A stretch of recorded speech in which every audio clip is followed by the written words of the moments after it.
Hello, my name is Casey.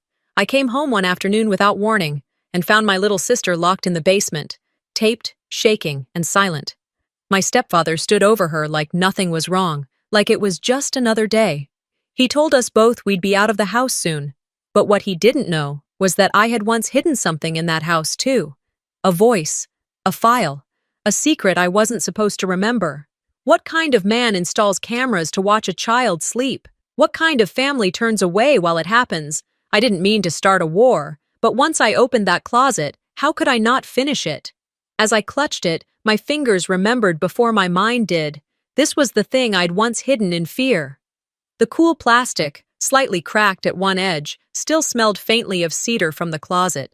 It was the old voice recorder I'd bought years ago, back when my gut first whispered something wasn't right in this house.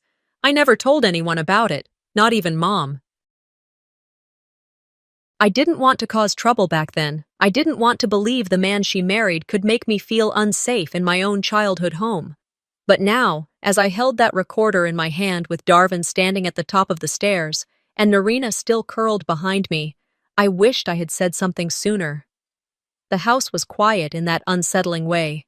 No hum of conversation, no distant TV, just the ticking of the wall clock in the hallway and the lingering echo of Darvin's threat. His boots creaked against the floorboards. He didn't rush. He never did.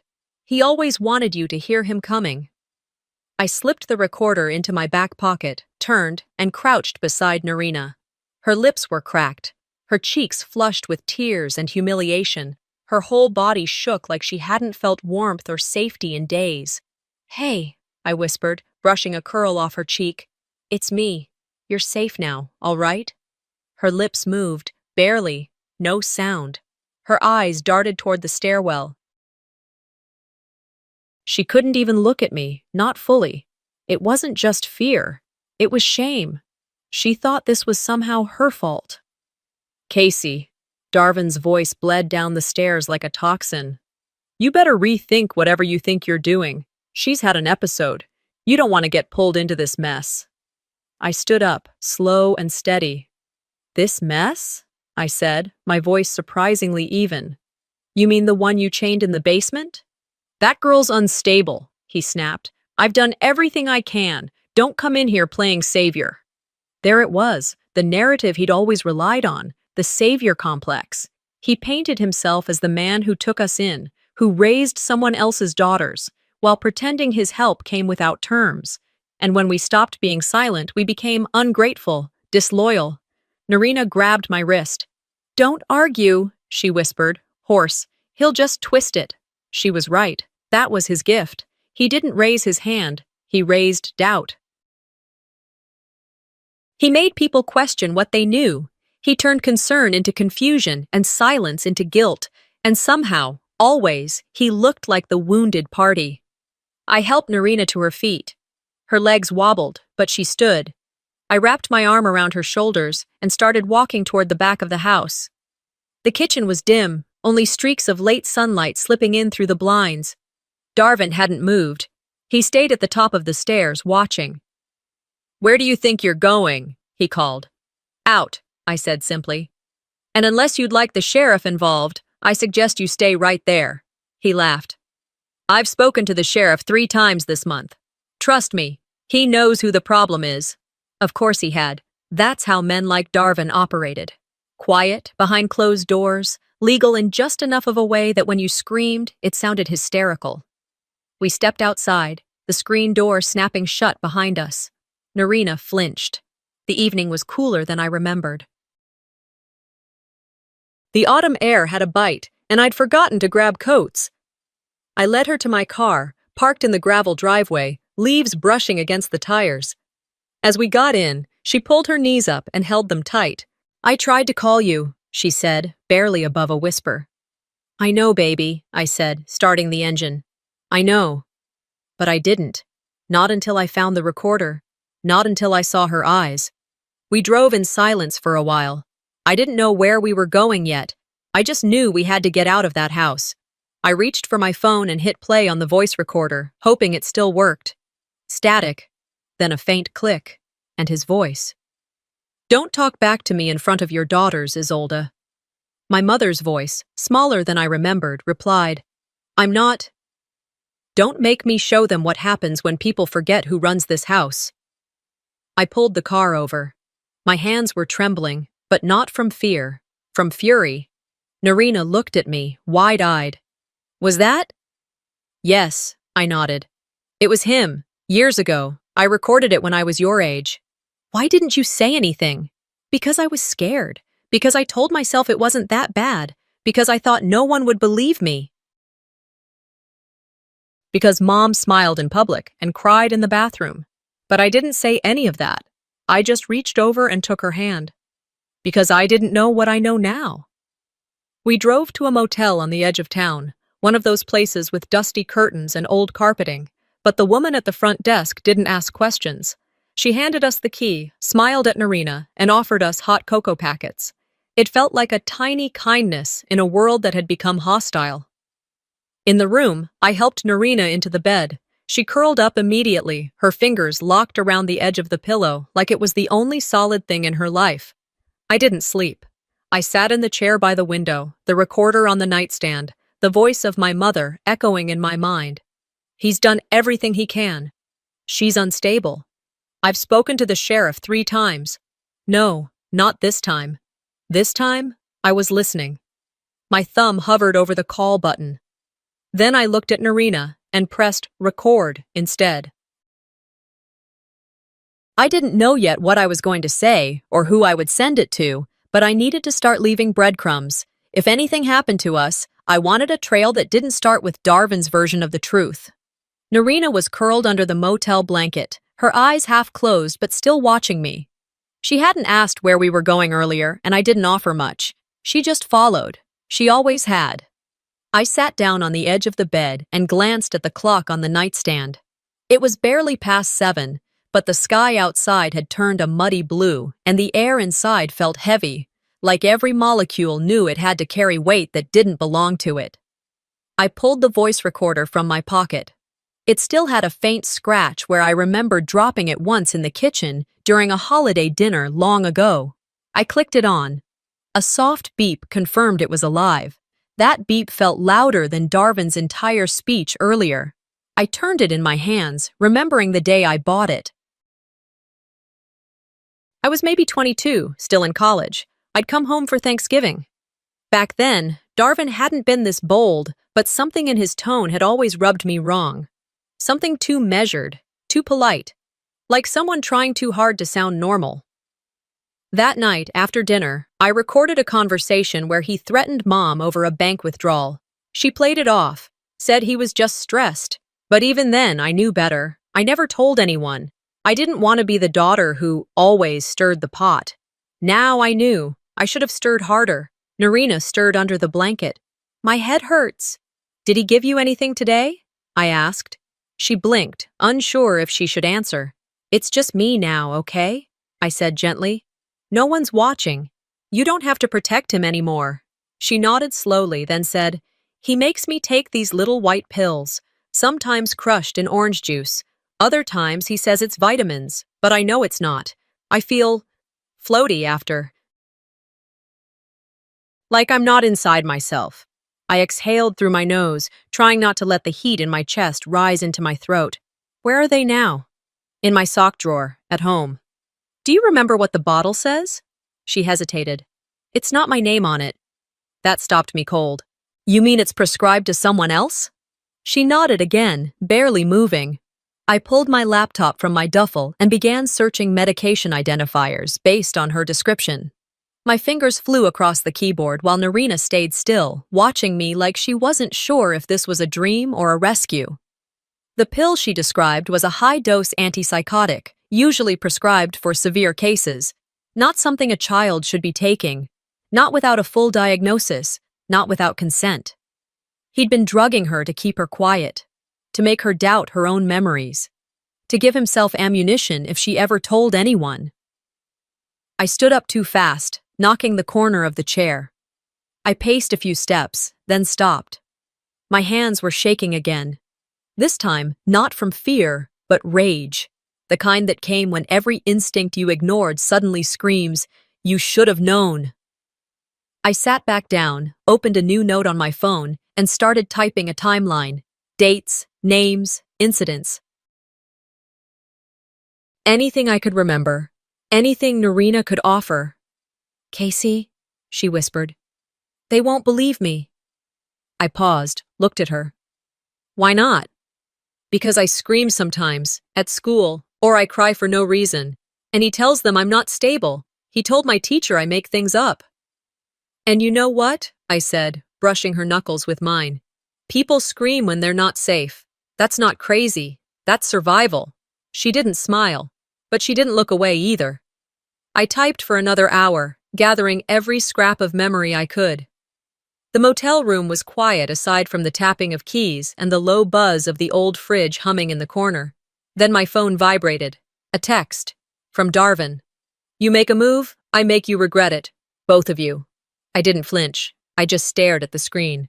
He always chose his words carefully. No outright threat. Just enough to make you question if it was a warning or a promise. I showed Narina. She bit her lip and looked away. I turned the recorder back on. This is Casey Blake. It's 8:14 p.m. I'm with my sister, Narina, in a safe location. This message is a record of events and actions taken by Darvin Blake against my family. If anything happens to us, this is the beginning of our story, not the end. I clicked save and uploaded it to a secure drive. Then I emailed it to myself and 2 old law school friends, people I hadn't spoken to in years but trusted more than anyone in Greenville. I want pancakes, Narina whispered, almost like a child. It caught me off guard. What? Tomorrow. Can we get pancakes? I nodded, swallowing the tightness in my chest. Yeah. We'll find a diner. It was the smallest request, but maybe the biggest sign of hope I'd heard all day. I set up an extra pillow on the floor beside her bed, plugged my phone into the outlet, and dimmed the light. She fell asleep within minutes. I stayed up, watching the shadows on the ceiling shift with each passing headlight outside the window. I didn't know exactly what came next, but for the first time in years, I knew what I had to do. I opened my laptop, created a new folder, and titled it, For Court. It was the only name that felt honest, not evidence or backup. This wasn't for me. This was for whoever needed to hear the truth when the time came. The motel's Wi-Fi flickered weakly as the device booted up. Narina was asleep again, but lightly. Every so often, she'd flinch at sounds outside, car doors, muffled laughter from another room, a siren far off in town. I stayed near her, half on the bed, half in my head, sorting through years of doubt like puzzle pieces that never fit until now. I plugged her cracked tablet into my charger. It took a few seconds for the screen to light up, and when it did, I braced myself. The lock screen was blank. No password. It felt too easy, like walking through a door I wasn't supposed to know existed. But when I tapped the messages icon, my heart hit my ribs. There were dozens, maybe more, of unfinished texts, drafts, sentences that trailed off like she got scared midway through typing. I scrolled. Can you come this weekend? He says I'm crazy again. I didn't drink it, but he got mad. I want to go home with you. None of them had been delivered, each message time-stamped but marked unsent. It wasn't that she forgot. She tried. She reached for me. For anyone. Then I noticed something near the bottom of the settings menu, a sync icon. It led to a remote device listed as Parent Safety Mirror, a program I'd seen advertised once, marketed as a way for guardians to monitor minors' digital activity. Except this wasn't parenting. It was surveillance. Darvin had synced her device. He'd read these messages, deleted them, controlled what went in and out. I exhaled sharply, clenching my jaw until it hurt. This wasn't just manipulation. This was silencing. I opened a note app and started copying screenshots, creating a time-stamped log. I added them to the For Court folder, organizing by date. Each image was a scream no one heard. Then something caught my eye, a file in the school email folder. It was labeled Behavior Review. It had been forwarded multiple times between teachers, a counselor, and Darvin. There was an attachment, a video. I clicked play.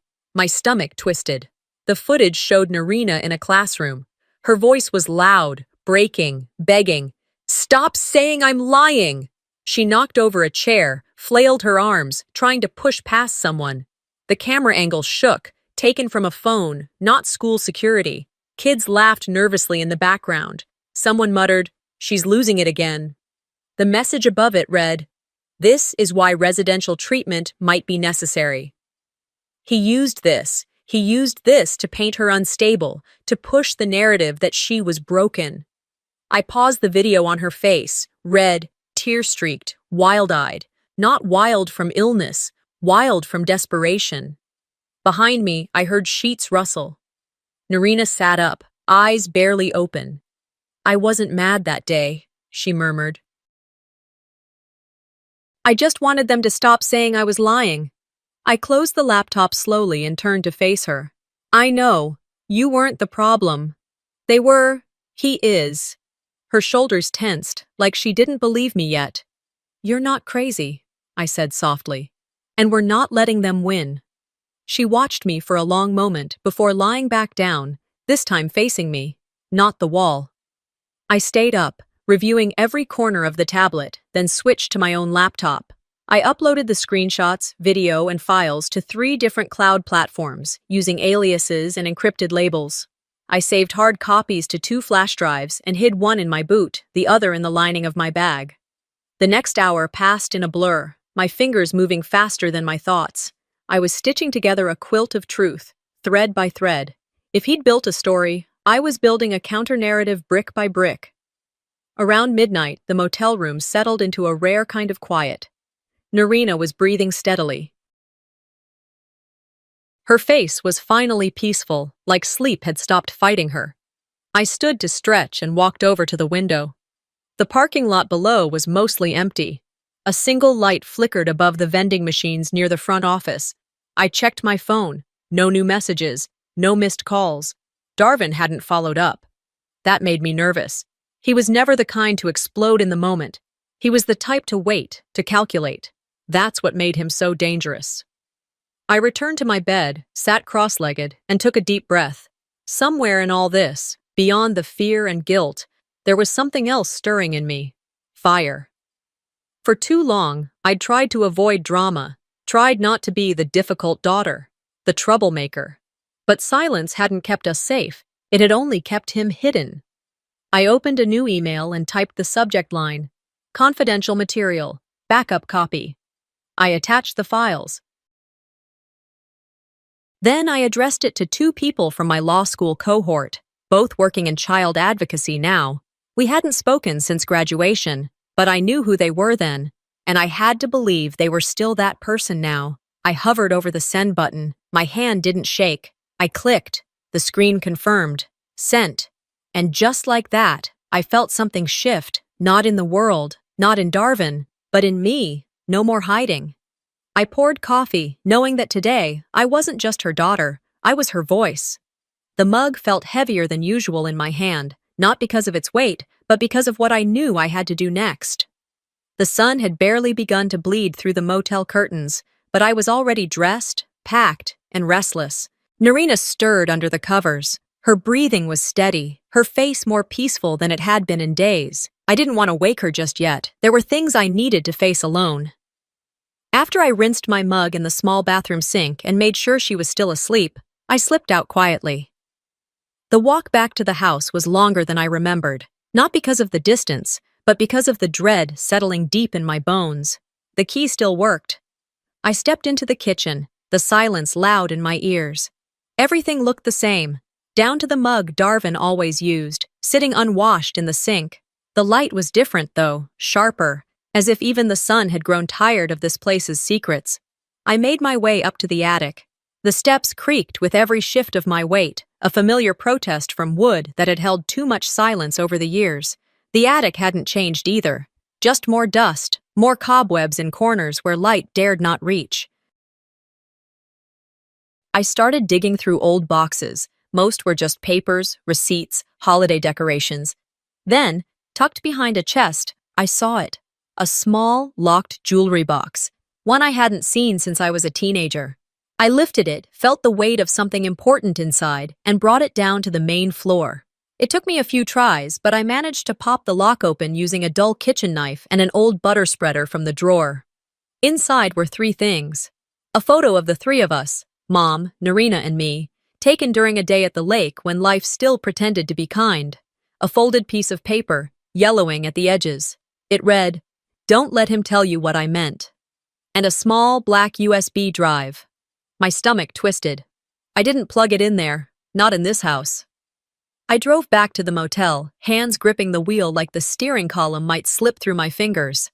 When I got back, Narina was awake, sitting upright, clutching a throw blanket to her chest. She looked at me, eyes wide. "Where did you go?" I held up the box. "What's that?" "Something Mom left," I said softly. "Something she didn't want him to find." We plugged the USB into my laptop together. There was one file. Audio, no name, no title, just a date, 8 months before Mom died. I hit play. At first it was just static. Then her voice broke through. "If you're hearing this, it means I couldn't say it to your face." Narina's hand found mine, fingers gripping tightly. I don't know when it started. I just remember realizing I was always holding my breath. That's not love. That's control. And I was too proud, or too ashamed, to admit I married the wrong man. I couldn't blink. I stayed because I thought it was safer that way. But if something happens to me, if I'm gone, don't let him rewrite the story. The voice trembled, but there was steel underneath it. He'll tell you I was unstable, that I couldn't handle things. But you know me. You know better. A pause. And, Narina, baby, if he ever turns on you, I'm sorry. I should have run sooner, but I didn't know how. The recording ended with a shaky breath, hers or mine, I couldn't tell. I closed the laptop. The silence in the room thickened, like the air had been replaced with grief. Narina pressed her forehead against my shoulder. She knew. She knew, I whispered, and she'd tried to protect us the only way she could, quietly, just like I had been doing, just like I couldn't anymore. That afternoon, I logged into the old banking app Mom used. She had set up a college fund for Narina years ago. It wasn't much, but she contributed to it every month. The account was empty. The transaction history showed a large withdrawal 6 months after Mom's death. It had been rerouted to an LLC under Darvin's name. Not even hidden well, just buried in the confidence that no one would look. Legal theft. That's what they called it. But I knew better. It was desecration. Narina sat beside me, watching my face as I pieced it all together. "Was it for his business?" she asked. "Some shell company," I muttered. "He called it estate consolidation. He robbed your future, Narina, like he robbed Mom's peace." We printed the statements, highlighted key transactions, and added them to the folder. I recorded myself again, narrating what I found. By nightfall, we had a binder full of paper and a drive full of files. It didn't feel like justice. It felt like prep for battle. Narina asked me that evening, while brushing her hair in the mirror, "Do you think she knew you'd come back?" I paused, caught in the mirror's reflection. "I think," I said slowly, "she left the breadcrumbs, knowing I'd follow them." We didn't sleep much that night, but we slept close. She finally stopped waking up in a panic. I finally stopped flinching at every creak in the hallway. And in the morning, when I poured coffee again, I realized something had changed. I wasn't waiting to be rescued anymore. I was becoming the one who rescues. That night, the silence in the house wasn't peace. It was the space before war. The kind of stillness where you know the storm is coming, and it's not a question of if, but when. I woke early, even before the alarm I hadn't set. The motel air was stale, but something about it still felt cleaner than the house we had escaped. Narina was still asleep, curled on her side, arms wrapped tight around her pillow like it might float away if she let go. I left her a note on the nightstand, a quick scribble. "Back soon. Don't open the door for anyone but me." I didn't drive back right away. I parked down the block from the house, walked the rest of the way. The wind was sharper that morning, carrying with it the scent of damp leaves and something heavier, unspoken things buried in old floorboards. As I approached, I saw Mrs. Kincaid from 2 doors down standing on her porch with a mug of coffee. She raised it slightly when she saw me, her expression unreadable, then gestured toward a manila envelope sitting beside her flower pots. "I've been meaning to give this to you," she said without preamble. "Didn't want to send it through the mail." "What is it?" "You'll see." I opened the flap and pulled out a USB. She added, "Security camera for my back porch. From last spring." I didn't ask how she knew what I needed. Some things don't require explanation. Back at the house, I waited until I was inside, door locked behind me, curtains drawn, before plugging it into my laptop. The footage was dated 2 weeks before Mom died. The camera caught a sliver of the upstairs balcony, just enough to see shapes. It wasn't perfect, but it was enough. Darvin and Mom were arguing, his voice low, hers higher, frantic. He reached for her arm. There was a stumble, a blur, and then the feed cut out. No smoking gun. But it reframed everything. No accident, just another fall that no one bothered to question because the man at the center knew how to speak calmly when it counted. I sat there for a full minute, fists clenched in my lap, breathing like I'd just run 5 blocks.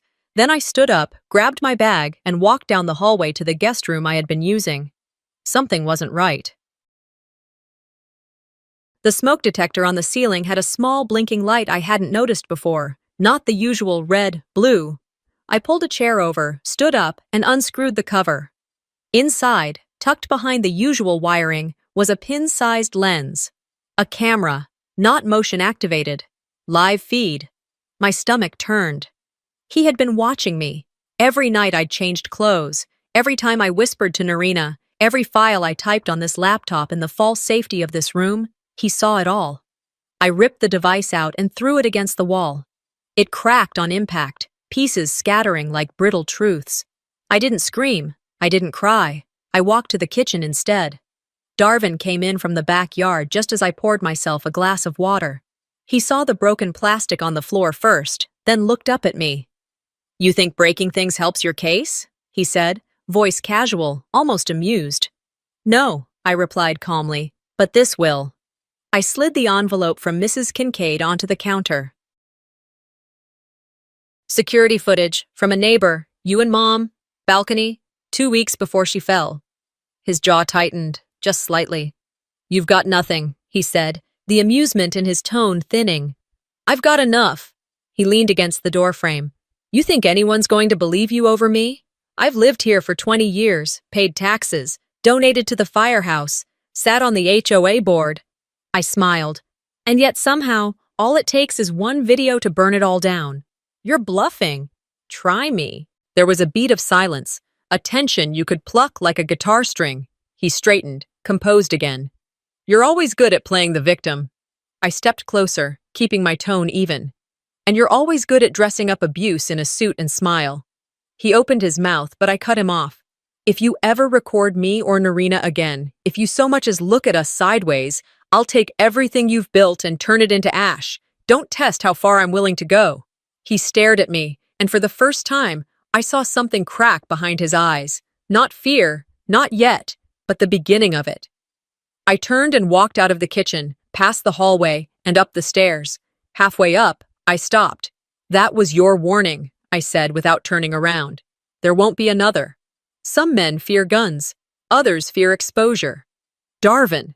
He feared neither, because for years he thought no one would dare touch him. I left the house around 10 that morning, after Narina finished her oatmeal and went back to sketching in her notebook. She didn't ask where I was going, and I didn't offer a full answer. I just kissed the top of her head and told her I'd be back before lunch. The police station was just off Main Street, tucked between a dry cleaner and a barber shop that hadn't changed its window display since the Clinton administration. The inside smelled like old paperwork and overused coffee filters. I stepped up to the front desk with a folder clutched in my arms. Printouts, USB drives, screenshots, annotated statements, copies of banking records, and one labeled audio file. A young officer with kind eyes and a pressed uniform greeted me. "Morning. How can I help?" I kept my tone measured. "I need to report ongoing abuse and financial misconduct connected to a death that was classified as accidental." He blinked. "All right. Do you have something documented?" "I do." I slid the folder across the counter. "My mother's name was Isolde Blake. My stepfather is Darvin Blake. She died last year under suspicious circumstances. This contains evidence that he has continued abusing her youngest daughter, my sister, who is a minor currently in his care." His eyes skimmed the top of the stack. For a brief second, he looked concerned. Then his gaze landed on the name. I saw the shift. "Darvin Blake?" His tone tightened. "Yes." He cleared his throat. "Let me get someone from the investigations unit." He walked into the back office. A few minutes later, a different officer, older, thicker-necked, with a sheriff badge pinned above his breast pocket, stepped out. "Miss Casey Blake?" "Yes." He picked up the folder, flipped through a few pages like he was skimming for entertainment, then placed it down. "I appreciate your concern," he said slowly, "but from a legal standpoint, there's no indication of immediate danger." He had a hidden camera in the guest room. He accessed my sister's device remotely. He stole funds from a college savings account set up in her name. I understand, but unless there's current physical harm or proof of direct threats, we can't intervene on a custody matter without a court order. "You don't need to intervene," I snapped. "You need to investigate." "We've worked with Mr. Blake before," he said, almost like it was supposed to mean something. "He's a respected member of the community. Respected people abuse children too." "Miss Blake," he sighed, "if you feel strongly about this, I'd advise you seek civil recourse. Maybe contact CPS. But without hard evidence of a criminal act that falls under our jurisdiction, our hands are tied." My voice dropped. "You don't want to touch him." He didn't answer, which was all the answer I needed. I gathered my folder and left. In the car, I stared straight ahead, 10 seconds, then 20. The heat building in my chest had nowhere to go. My hands clenched the steering wheel so tightly the leather creaked. Then I slammed my palms against it. Once, twice.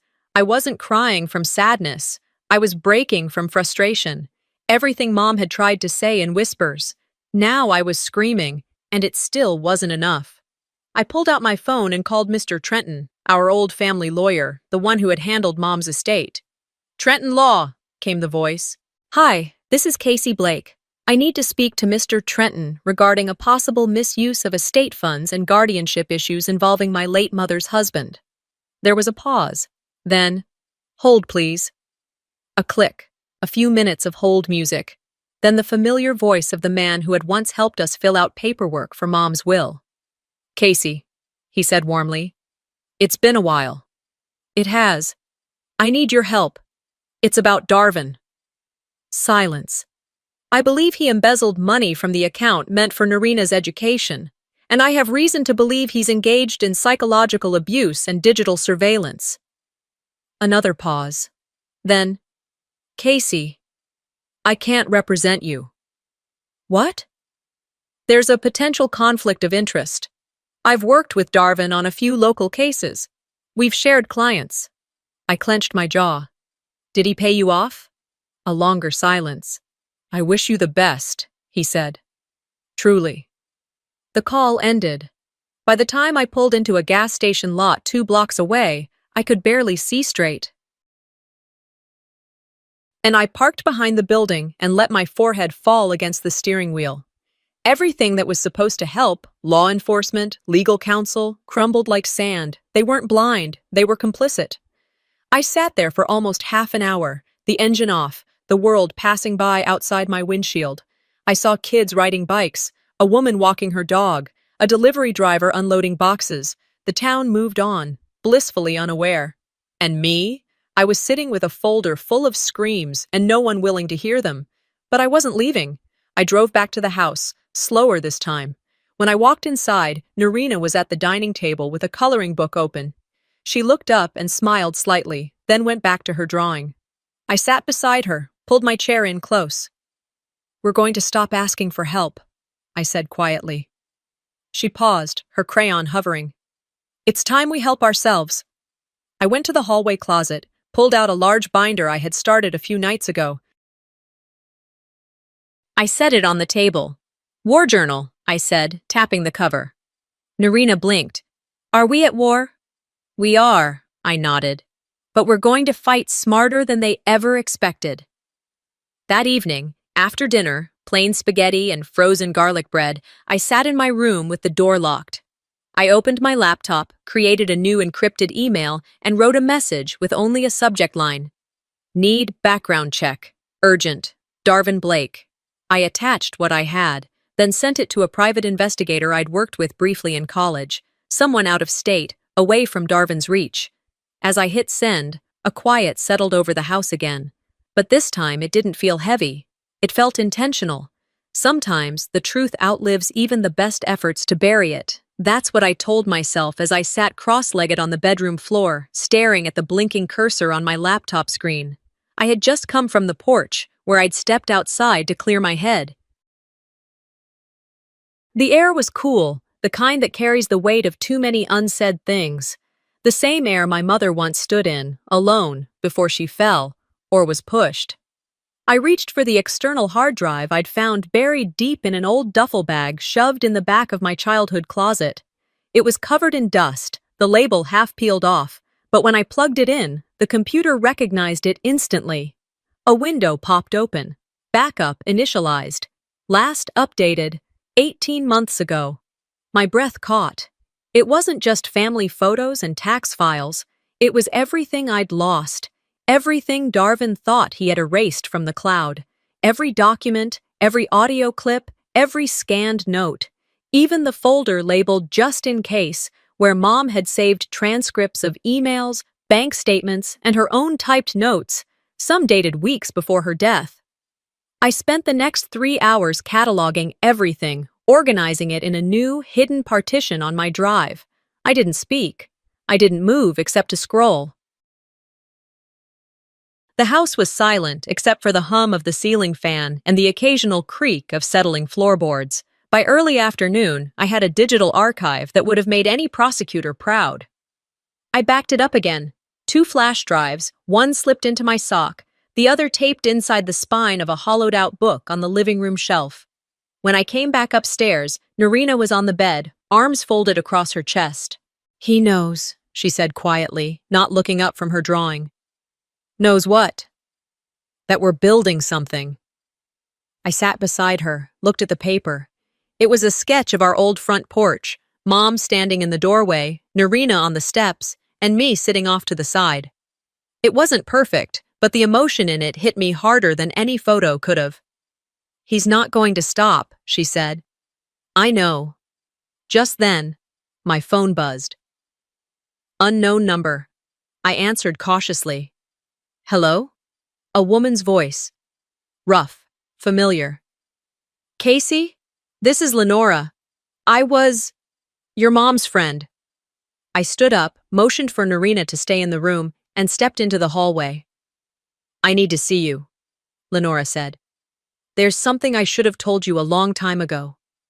I met her at a small cafe on the edge of town later that day. It was one of those places with mismatched chairs and paper menus, the kind locals went to not for the food, but for the safety of habit. Lenora looked older than I remembered. Thinner. Like time had worn her down unevenly. She didn't order anything, just folded her hands on the table and stared at me for a long time before she spoke. "Your mother wanted to leave him." "I know," I said. "No, Casey, she planned it. She had documents, a storage unit, even a plane ticket, Phoenix. She was going to take Narina and disappear." I blinked. "Then why didn't she?" "He found out," she whispered, her voice cracking. "And he threatened her." "Threatened how?" "He said he had a copy of her medical file from when she was younger, some postpartum notes from after your birth, and he dug up an old financial mistake she made when you were little. Nothing serious, just she fudged a few documents to get childcare support when she was between jobs." I sat back. "He told her he'd take Narina away, said she'd be painted as unstable, a fraud. He said no judge would trust a woman with a history like hers. I pressed my lips together. So she stayed. She chose to keep quiet. Because losing you two, that scared her more than anything. Lenora looked away then, her eyes shining but dry. I should have said something sooner. I didn't want him coming after me too. I nodded. I couldn't blame her. Darvin had built his life on fear, quiet threats, pressure no one could see until they were already suffocating. Back at the house, I didn't tell Narina right away. I needed time to sit with what I'd learned. I needed to feel the weight of it without crumbling. That night, after Narina fell asleep, I sat in the living room and opened the drive again. I played one of Mom's voice memos, this one buried in a folder labeled June. If anything ever happens, I just want you to know, I tried. God knows, I tried. I closed my eyes. She protected us while destroying herself. And he'd been winning for too long. Not anymore. Sometimes justice starts with one voice and becomes a chorus. The morning of the hearing, the sky over Greenville hung low and gray. A steady mist clung to the streets, fogging car windows and muting every sound. It felt like the town itself was holding its breath. Narina held my hand as we walked up the courthouse steps, her small fingers curled tight against mine. She wore her favorite navy coat and clutched the old photo of Mom inside her sleeve. I had the hard drive, the printed statements, the handwritten journal entries, the flash drive containing Mom's last voice memos, all packed into a worn leather bag slung across my shoulder. Everything we had was inside it, and everything that man had done was about to be dragged into the light. Inside, the courtroom buzzed with low murmurs. Reporters were there, not many, but enough to make Darvin stiffen as we walked in. He sat at the defense table with a polished attorney in a charcoal suit. I could tell they'd spent the morning rehearsing how calm he needed to appear, chin high, hands folded, a picture of collected composure. But I knew that face. I knew the tension behind that jaw, the way his eyes scanned for exits, threats, weakness. The judge entered. Everyone stood. Then we began. I didn't lead with fire. I led with facts. I stated my name, my mother's name, my sister's age. I presented the documents, one by one, bank statements, messages Narina had tried to send but never could, camera footage from the neighbor, and the medical records showing prescriptions written under someone else's name. I explained the surveillance, the threats, the gaslighting, the trauma that didn't leave bruises but settled deep in the marrow. The judge listened quietly, nodding occasionally. Darvin's lawyer objected once. Speculative. Overruled. Then the judge asked if we had any witnesses. I do, I said. The back doors opened, and in walked Ms. Merritt. She looked older than I remembered, grayer, smaller, but she walked straight, holding a worn notebook like it was scripture. She took the stand, placed her hand on the Bible, and swore in. Then she opened her notebook and began to read. Narina came to me 3 times. Each time she said, "If I tell you, he'll make me disappear like Mommy." She said she was afraid to sleep, that there were cameras in her room, that her stepfather crushed pills into her juice and told her they were vitamins. You could hear the air shift in the room. People sat up straighter, eyes sharpened. Marit closed her notebook. I didn't report it. I thought maybe she was exaggerating. Kids do sometimes, but I was wrong, and I will carry that guilt for the rest of my life. No one said a word as she stepped down. Then it was my turn again. Your Honor, I said, I have one last thing to share. The judge gave a nod. I pulled out the flash drive and handed it to the clerk, who loaded it onto the courtroom speaker system. A soft click. Static. Then Mom's voice filled the room. If you hear this, I didn't fall. I was pushed, emotionally, spiritually, and eventually, physically. You could feel every muscle in the room lock into place. I stayed for my girls, because I thought staying meant keeping them safe. But if something happens to me, don't let him turn them into liars. I need them to know they aren't crazy, they aren't dramatic, they're just the last people in the house willing to tell the truth. When the audio ended, I didn't speak. I didn't need to. Darvin stood up, tried to interrupt. This is outrageous. Sit down, the judge said, firm and low. The attorney whispered something to him. He sat. The judge leaned forward. I am ordering a full investigation into Mr. Blake's business holdings, guardianship agreements, and personal conduct regarding Ms. Narina Blake. Effective immediately, all financial control over the child's assets is frozen. Visitation is suspended.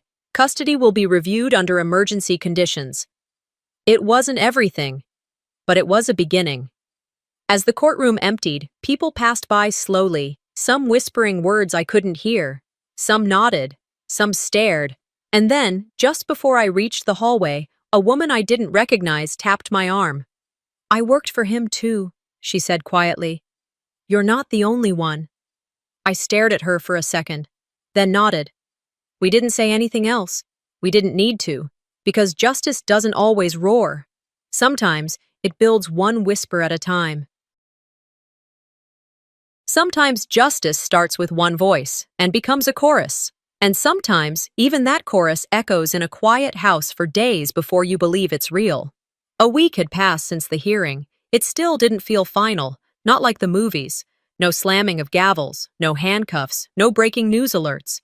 Just time inching forward, measured by paperwork and waiting. Darvin hadn't been arrested, not officially. But the judge's ruling stood. His access to Narina was revoked. His finances were frozen, pending a full audit. The whispers had started immediately. At the post office, in line at the pharmacy. I saw them. The turned heads, the sudden silence when he walked into a room. That man who once stood tall at Rotary meetings, who hosted neighborhood BBQs with extra flags on the lawn, now avoided like a bad odor. Not because people were brave, but because they finally saw him without the mask. And that mattered more than I expected. Back at the courthouse for a follow-up hearing, Narina sat beside me, her hands tucked inside the sleeves of her hoodie. The same judge presided, his expression unreadable as he reviewed new documents from the investigator I'd hired. Before we left, Narina asked if she could approach the bench. She pulled a folded piece of paper from her pocket, a crumpled drawing she'd carried through all of this. It was old, the edges torn, colors faded. She unfolded it gently and placed it in front of the judge. That was on our fridge, she said quietly. He tore it down after Mom died. The judge glanced at it, a child's drawing, Narina and me, standing in front of our house, holding hands, our names scrawled above our stick figures, a tall tree next to us, and behind the window, a smiling figure with long hair. That's Mom, she said, pointing. It's the only thing I kept. He didn't say much, just nodded, thanked her, and marked something down. As we walked out, I looked down at her and said, You didn't have to do that. I wanted to, she replied. That picture wasn't just paper. It was the last time we felt like a family. Back home, things didn't magically fall into place. Healing didn't arrive with a bow. I still checked the locks 3 times each night. Still froze a little when I heard unexpected footsteps outside. Still jumped when a phone number I didn't recognize popped up on my screen. But it got easier. Narina slept through the night more often. She laughed at cartoons again. Her drawings changed. Less gray, more sky. One morning, I walked into the kitchen and found her putting a new piece of paper on the fridge. Not a drawing this time, but a sticky note. It said, We're still here. I took a photo of it, saved it in 3 places. That week, I enrolled her in a new school, small, tucked into the edge of the county line. Quiet. No rumors, just a fresh start. At her orientation, a teacher looked at her file and then looked at me. She didn't say anything, but her eyes softened, like she knew enough, like she understood we'd both carried something heavy just to get there. I joined a support group, too, for people who had lost someone to quiet abuse. That's what the counselor called it, violence without bruises, damage done behind smiles and locked doors. At the first meeting, a woman across the circle leaned in after I introduced myself. I saw you in court, she whispered. Thank you. I just nodded. I wasn't there for thanks. I was there to learn how to stop clenching my jaw when someone said guardian. A few days later, we sat on the front porch, just the 2 of us. A soft breeze pushed the last few leaves from the tree in our new yard. Narina was sketching again. This time, a playground. Kids laughing. Someone swinging too high. I opened the mailbox and found a plain envelope. No return address. Inside was a short letter. Because of you, we didn't stay silent. Thank you. There was no signature, just that. But I read it 3 times before folding it up and sliding it into the pages of Mom's old journal. That evening, I stood in our kitchen, stirring a pot of soup while Narina sang off-key to a commercial jingle. I looked up at the fridge, and there it was. The drawing, the same one she gave the judge, taped back on the door with one small change. A new figure, drawn beside Mom. Arms outstretched, a simple smile. Is that me? I asked. She shook her head. It's her, watching us. I nodded and turned back to the stove. Not everything heals clean. Some scars stay. Some memories echo. But that's not failure. That's living. Some battles aren't won by shouting. They're won by surviving loud enough to be heard. Not every battle leaves a bruise. Some wounds live quietly, behind closed doors, inside quiet houses, under polite smiles. But silence doesn't heal what it hides. If this story moved you, ask yourself, how many voices like Casey's go unheard in your own community? Leave a comment below. Have you ever witnessed a truth no one believed? And if you believe stories like this deserve to be heard, subscribe now for more real, raw family truths that demand to be told. Hi there, I'm May.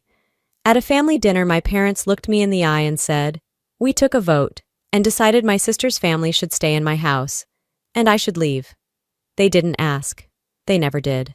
But what hurt most wasn't that moment. It was everything they did leading up to it. The fake gratitude letters, the public lies, the silent betrayals. They turned my home into a favor I never offered, then made me the villain for not accepting it. How did it come to this? And what did I do when I finally stopped being silent? I didn't tell anyone I was buying a house. Not because I was trying to be secretive, because I knew exactly what would happen if I did. I'd spent nearly 8 years budgeting with the precision of a surgeon. No spontaneous shopping sprees, no trendy brunches every weekend. Just spreadsheets, savings accounts, and a quiet craving for a life that was mine. And finally, it was happening. A small 2-bedroom cottage on the outskirts of Flagstaff. A wraparound porch, a garden that caught the morning sun, and pine trees that whispered at night instead of neighbors slamming car doors. That Sunday, I made the mistake of scrolling through photos of the house at dinner. "Wait, what is that?" Darlene's voice sliced through the casual chatter about gas prices and school fundraisers. She was peering over the mashed potatoes at my phone screen. I locked it instinctively. "Just a listing I've been looking at." "You're house hunting?" she asked, narrowing her eyes like I'd just admitted I was moving to Mars. I gave a tight nod, trying to keep the peace. "I already bought it. Closing was Friday." For 3 full seconds, the table went silent. Even my father, who usually only paused mid-bite for football scores, set down his fork. "You bought a house?"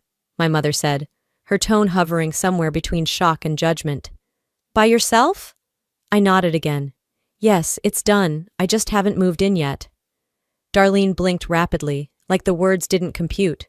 "Without telling us? Why wouldn't you—" "Because it's mine," I interrupted, sharper than I intended. "I worked for it. It's where I want to live. Quiet, small, just enough space." My mother leaned back in her chair. "That's a lot of space for one person. 2 bedrooms? What on earth do you need that for?" I didn't answer. I just smiled faintly and stabbed at a green bean. The subject should have died right there, but it didn't. 3 days later, I opened my email and saw a message from my mother. The subject line read, "Important for the kids." Inside was a scanned legal document, an informal draft of a co-ownership agreement, the kind a real estate lawyer might draw up. Darlene and her 2 kids, Lorna and Dexter, listed as future residents with part equity potential. Attached was a note in my mother's handwriting, photographed from a yellow sticky pad. "It just makes sense. You're alone. They need stability, and you're their aunt." My stomach didn't drop. It didn't even tighten. It went cold. This wasn't a suggestion. It was a claim. I closed the laptop, walked to the kitchen, poured myself a glass of water and stared out the window. The pine trees swayed in the wind like they didn't care who lived beneath them. Back in my room, I opened the email again and stared at the names printed in crisp, confident font. My sister's, her children's, not mine. I didn't reply. I didn't yell. I didn't even ask, "How could you?" Because I already knew. This wasn't the first time they'd seen my boundaries as optional. Darlene had always been the one with the big eyes and bigger emergencies. Her car needed repairs. Could I front her the money just until her next paycheck? Lorna needed new ballet shoes. Could I spot it, just this once? And every single time I'd given, quietly, without making a fuss. And now, they expected me to hand over my house like it was just a bigger favor, just a bigger version of the same old pattern. I deleted the email without responding, but something inside me moved, something that had been still for too long. They didn't ask, they never asked, and I realized they never would. The Monday after the email, I left town for a weekend book fair in Prescott. 3 days of paperbacks, panel discussions, and cool spring air were exactly what I needed to clear my head. I didn't answer texts. I didn't check emails. I just let myself disappear for a little while, thinking maybe, just maybe, distance would cool whatever storm had started brewing. I was wrong. By the time I pulled back into my driveway that Sunday evening, the sun was hanging low behind the pine trees, stretching golden light across the path that led to my front door. Except, the gate was open. Wide open. I frowned. I always shut that gate. Always. The closer I got, the more wrong everything felt. There were bikes, small, plastic, colorful, leaning against my porch railing. A jumble of Crocs and Velcro sneakers by the door. Someone had drawn on the front window in what looked like dry erase marker. Clouds, flowers, a stick figure with a big head. I stepped inside. Laughter echoed from upstairs. My heart thudded, not with fear, but with the kind of dread that feels like falling. I moved through the house slowly, past my living room, where my throw pillows had been rearranged, and a juice box was leaking onto the edge of my rug. "Hello," I called out, though I already knew the answer. From the top of the stairs, Darlene's voice floated down, cheerful, as if nothing was out of the ordinary. "Hey, you're back early." I stared up at her. "What are you doing here?" She descended the stairs like she lived there, sockless, holding a damp towel over one shoulder. "We just needed a place for a couple of nights. Lorna's had that cough again, and the apartment gets so stuffy. I figured, with your extra rooms and all." My hand tightened around the strap of my bag. "You moved in?" She tilted her head, confused, or pretending to be. "No, not moved in, just staying, temporarily. You weren't even here, May, and the door was unlocked." "The door was locked," I said flatly. She shrugged. "Dexter jimmied it open with a library card. He's clever like that." I didn't answer. I didn't raise my voice. I simply said, "You don't live here." She blinked, then gave me that smile she used when trying to turn guilt into affection. "Come on, you're always alone. We'll be gone by Friday. Promise." That night, I tried to make dinner feel normal.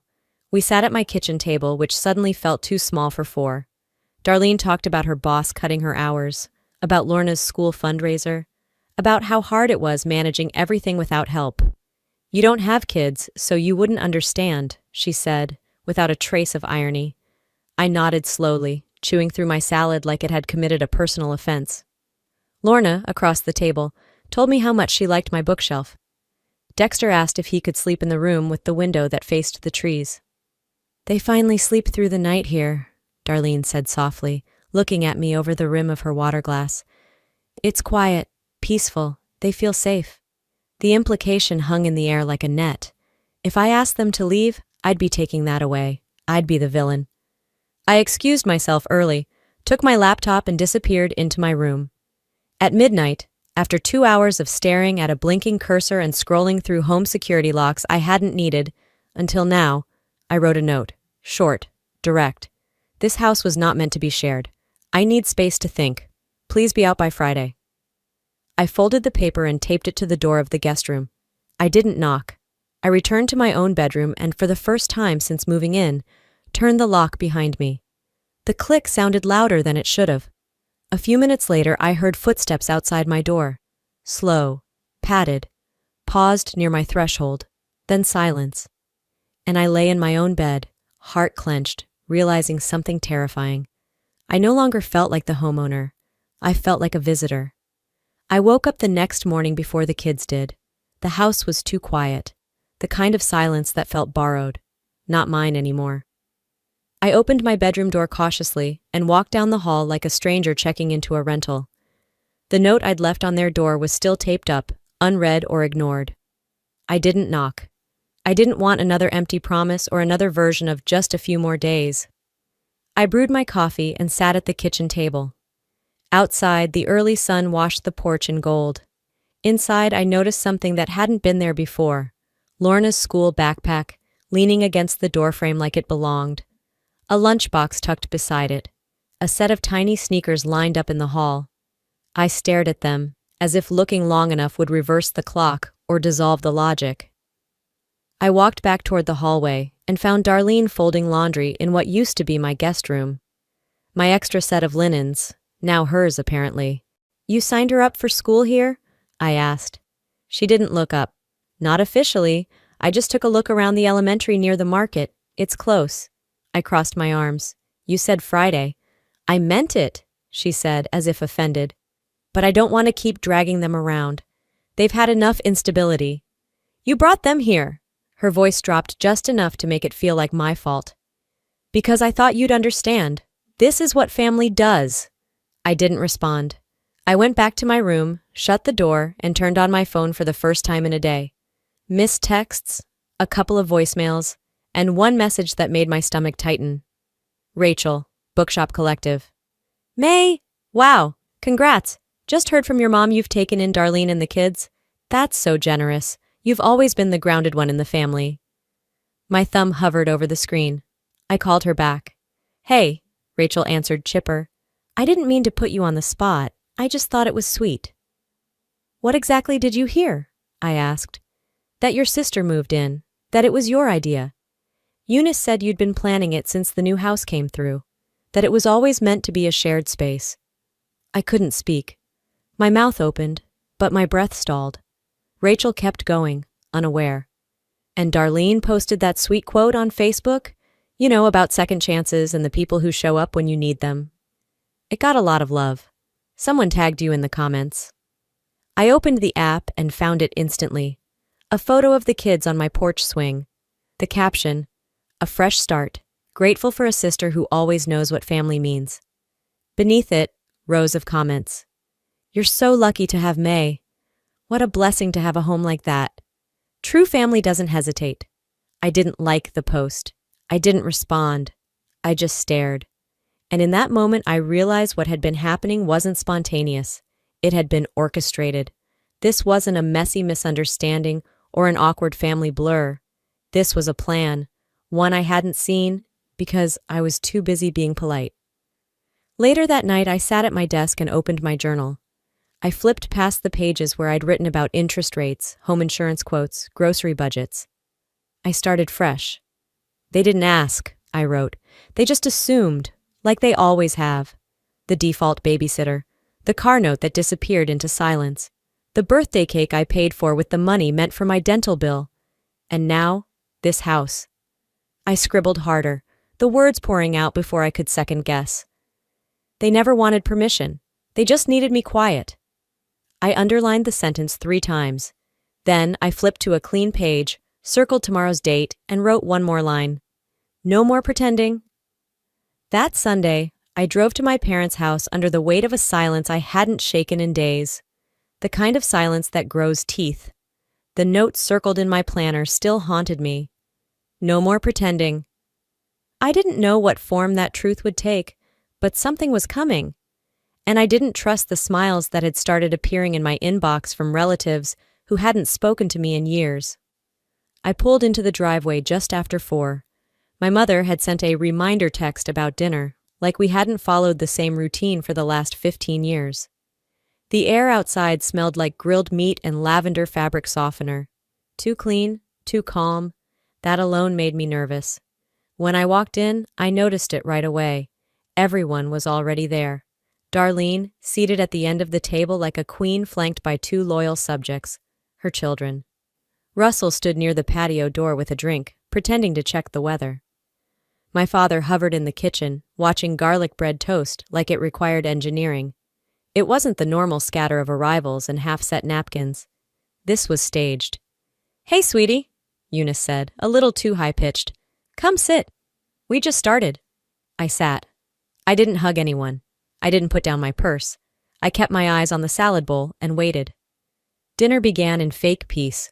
Small talk about Russell's upcoming project. A joke from Darlene about Dexter pretending to be a lawyer with a wooden spoon. My mother laughed too loud, nodding like it was the best thing she'd ever heard. Then my father cleared his throat.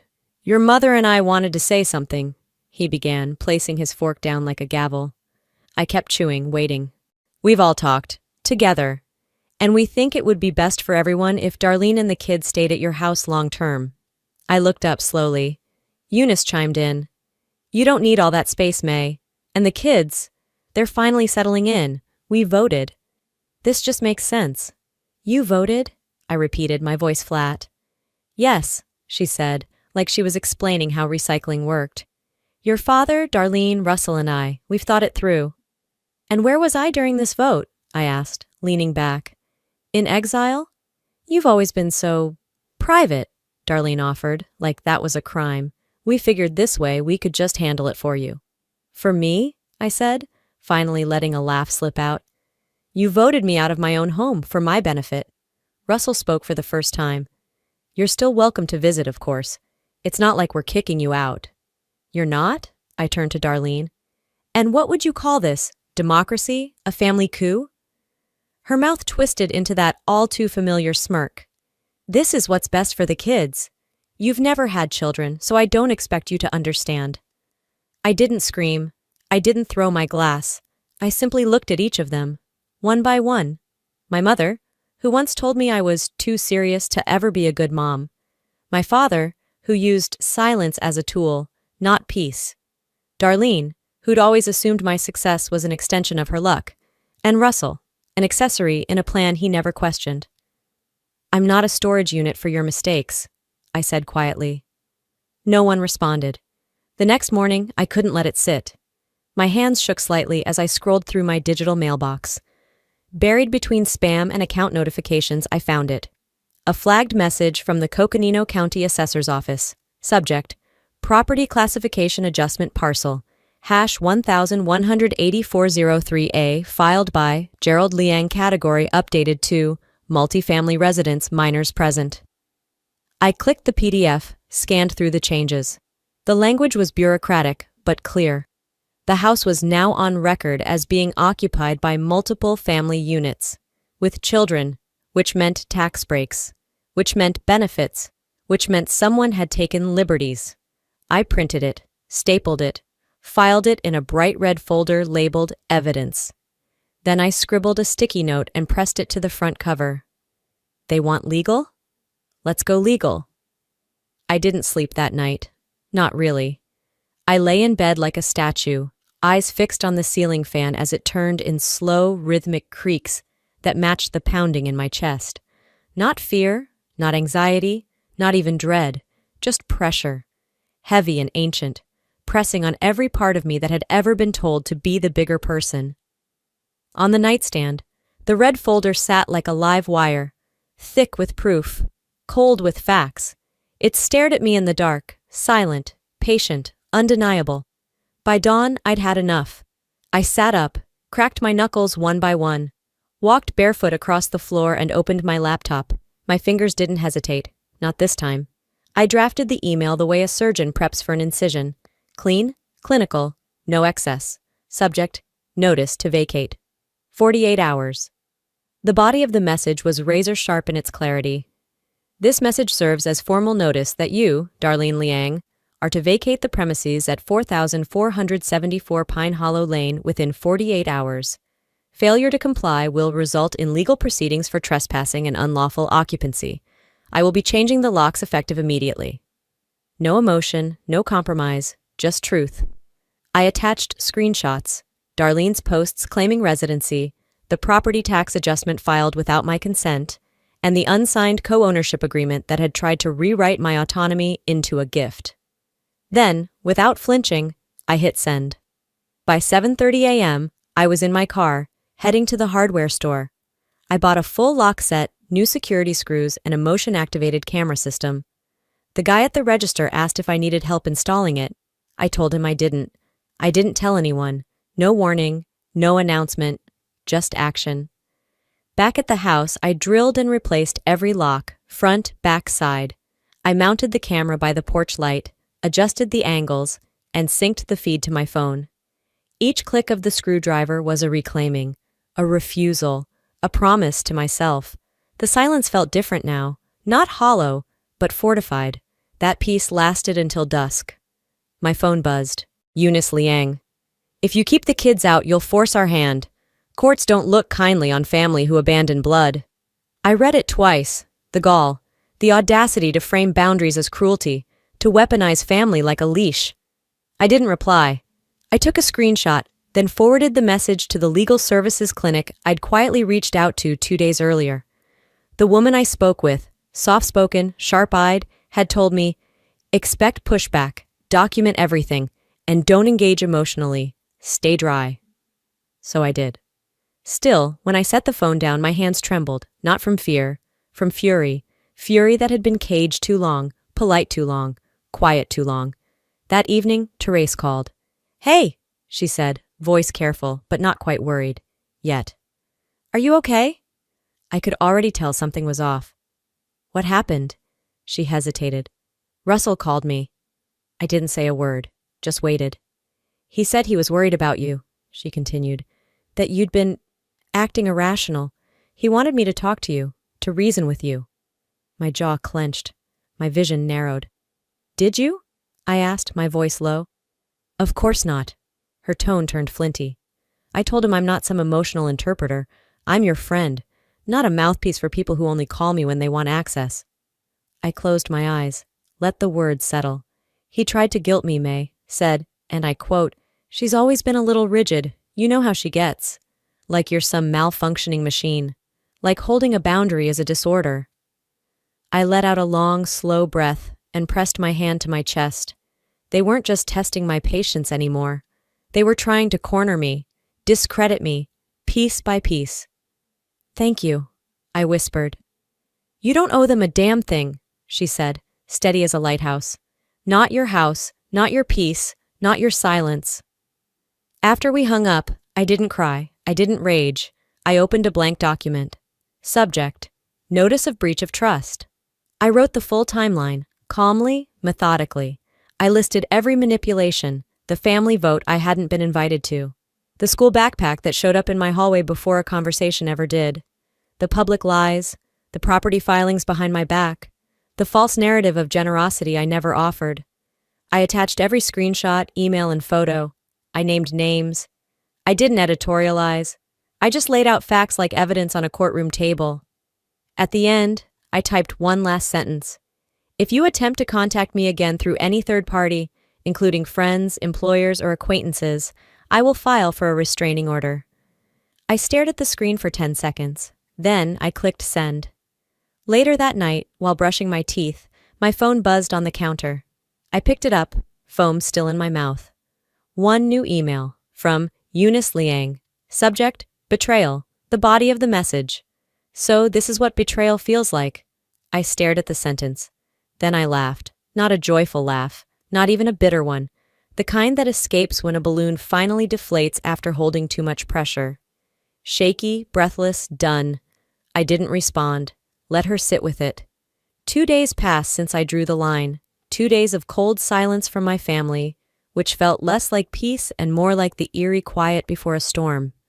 The kind of calm where you can sense the air thickening, waiting to break. That morning, my phone buzzed before my alarm even went off. I groaned, rolled over, and squinted at the screen. I had been tagged on Facebook, Instagram, even a community group post. The first image hit like a slap. There was Lorna, barefoot in my yard, chasing bubbles across the grass. Behind her stood the swing set I'd built last summer, alone, still dusted with pollen from spring. The caption read, Home at last. God provides. Then another photo. Darlene leaning on my porch railing like it was hers, arms crossed, smug. Blessed to be back where we belong. Couldn't have done it without my sister's grace. I didn't click like. I didn't comment. But I stared at the screen so long, my coffee went cold in my hand. My notifications exploded. People from church, the neighborhood, even coworkers who barely knew me chimed in. You're such a generous soul, May. The world needs more sisters like you. Your mom raised you right. Each line twisted like a knife. They believed it, every word. I didn't respond. I opened a blank Word doc and started saving screenshots. By lunch, I'd compiled over 40 public messages, 3 reposts from church groups, and 1 community page article titled, Family Reunited Through Grace. My name was all over it. I hadn't spoken a single word, and yet, apparently, I'd donated my home. The hits didn't stop there. Later that afternoon, after I returned from the bookstore, my phone rang. It was Janine, a woman from church I barely spoke to outside potlucks. May, I just wanted to say how inspiring your donation was, she said warmly. Eunice's announcement this morning nearly made me cry. She said you pledged your savings to rebuild the children's wing. I blinked. Excuse me? She said it was your way of honoring God by supporting the next generation. She even called it a family blessing. I mean, wow, right? I hung up politely, without exploding. Then I checked my bank app. My secondary account, the one I rarely used, had a recent inquiry marked as authorization verification. The email attached? gerald.liang.as@gmail.com. I shut my laptop so fast it made a sharp thud on the table. They didn't just take over my house, they were trying to take my money. I opened my front-facing camera and stared at myself. My face was tight, my lips pressed in a flat line. I didn't look angry, I looked exhausted, and yet, something steeled inside me. I sat down and drafted a public post, my first in months. There seems to be confusion about ownership, generosity, and consent. So let me be clear. No one lives in my house but me. I have not pledged any property or finances to anyone. If you've heard otherwise, you've been misled. No names, no drama, just truth. I disabled comments, posted it to Instagram, Facebook, and even my business profile. Then I turned off all notifications. That night, I curled up with tea and tried to lose myself in an old movie. Halfway through, my phone buzzed again, this time from the Ring app. Motion detected. I tapped the screen, expecting raccoons or the neighbor's cat. But it wasn't an animal. It was Russell, standing at my front door, holding a suitcase. His face was blank, not pleading, not apologetic, just waiting. I didn't move, didn't get up, just watched as he stood under the porch light, like he belonged there. Like this was a check-in, not a confrontation. She checks the camera. It's Russell, with a suitcase. I didn't open the door. I watched Russell through the camera feed, framed in that soft cone of porch light like an actor waiting for his cue. His shoulders slumped. His suitcase sagged beside him like some kind of emotional prop, his version of, "See, I'm suffering too." The intercom buzzed softly as his voice came through, hesitant, low. "I'm not here to fight," he said. I need to talk. I got nowhere else." Not an apology, not even an acknowledgement, just the quiet assumption that I might let him in, simply because he asked. I pressed the mic button, my voice firm and stripped of any warmth. "This isn't your home. It never was. Turn around." There was a pause, brief but heavy. He didn't plead, didn't argue. He just stood there like he was waiting for the script to change, like he thought if he stayed long enough, I'd fall back into old habits and open the door anyway. I didn't. After a long beat, he picked up his suitcase and walked into the dark. 10 minutes later, a text buzzed across my screen. From my mother. "So now you're heartless too?" No greeting, no explanation, just 7 words laced with guilt and barbed like wire. I stared at it, thumb hovering over the screen. I could almost hear her voice in my head, measured, disapproving, dripping with disappointment. A weaponized sigh dressed up as concern. The kind of message that doesn't ask for a reply. It demands surrender. I didn't answer. I turned my phone face down and walked away. But it was too late. The words had already done their job, pressed directly into that old bruise where family and guilt always lived too close together, like tonguing a sore tooth, even when you know it'll hurt. The next morning, I woke up to a flood of notifications, 27 to be exact, and I didn't need to look to know something had blown up. I pulled open my laptop, blinking through sleep, and logged into my blog, a quiet space where I usually posted about simple joys, thrift store book finds, composting tips, weekend gardening experiments, nothing controversial, nothing dramatic. Except now, it looked like a war zone. The comment section had been ambushed. Wow, kicking out your own family? Must be nice to have all that money and no heart.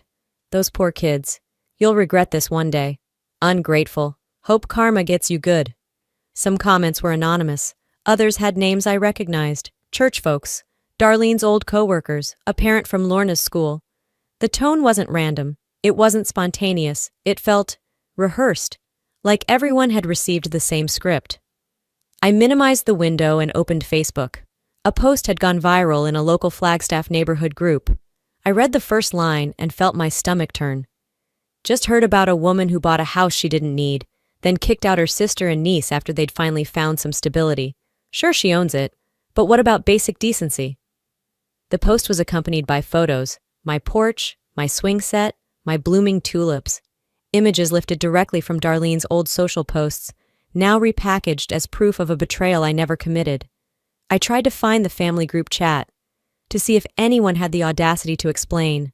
Nothing, not one thread, not even the casual ones we used for birthday reminders or group plans. It wasn't just silent, it was gone. They'd removed me.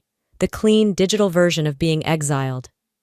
I sat still for a minute, blinking, trying to process it all. The erasure, the twist. The way they hadn't just rewritten the story, they'd replaced me entirely. That's when my phone buzzed again. A message from Camilla, my cousin on my dad's side. We hadn't talked since the last reunion, unless you count an occasional happy birthday post. Hey, just saw the posts. Didn't know you were letting them stay with you long term. That's really kind of you. Kind of me?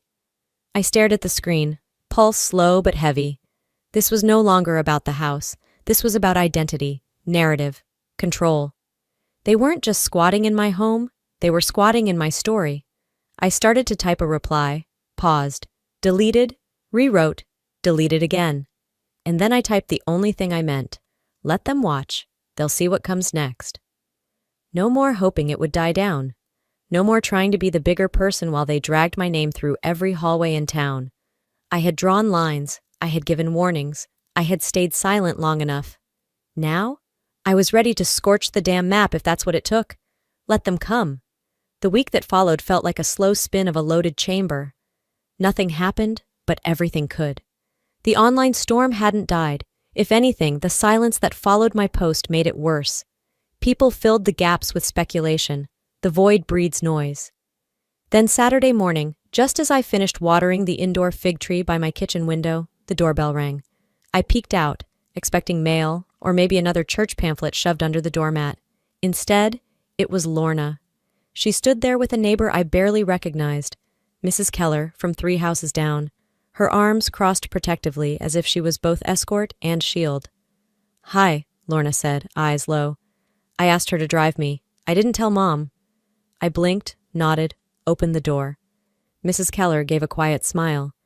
She said she needed to return something. I didn't ask. Lorna stepped inside, hands clenched around something folded. I waited until we reached the living room before asking, "Are you okay?" She didn't answer immediately. Instead, she offered the paper. It was the thank you note, the one Darlene had bragged about. The one everyone had reposted like it was proof of my generosity. "I didn't want to write it," Lorna mumbled. "Mom said we had to. She said if we didn't show people you were okay with everything, you'd kick us out and we'd be homeless." My breath stalled. Not out of shock, but out of recognition. I crouched to eye level. "Lorna, you can tell me anything, I promise. No one will punish you for being honest." She nodded quickly, like the words were too heavy to speak twice. "I don't like lying," she whispered. "I know," I said, pulling her into a light hug. "And you're brave for saying the truth." Mrs. Keller returned to take her home. I stood in the doorway and watched the car disappear down the street, Lorna glancing back once from the passenger seat. That glance, it stuck. Later that night, Therese texted, "I need to show you something. Come over." 15 minutes later, I was in her apartment, curled up on her couch with a mug of green tea, while she scrolled through her phone.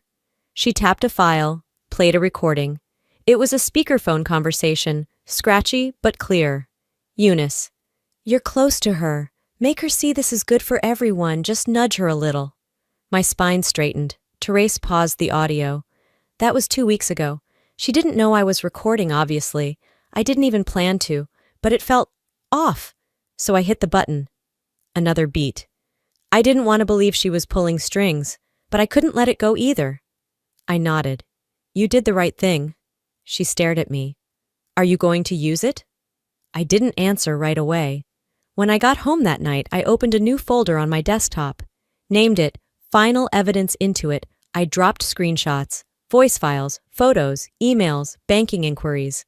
Lorna's handwritten note, audio of my mother, everything. The next morning, I woke early, wrote a summary email to my attorney. Subject line, "Final file for cease and desist and protective order." I attached the folder, locked it, sent it. Then I went about my day, fed the cat, restocked a few things in the bookstore, replied to emails that had nothing to do with family. It was almost normal. Until just after dinner when my phone vibrated with a news alert. Not from a news site, from a shared calendar. An auto alert. Church fundraiser update, sponsored by the Liang family. Of course they'd go ahead with the public show, even after everything. I didn't check social media.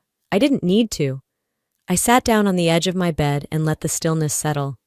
Across town, at a dining room table crowded with papers and cold leftovers, my mother's phone buzzed.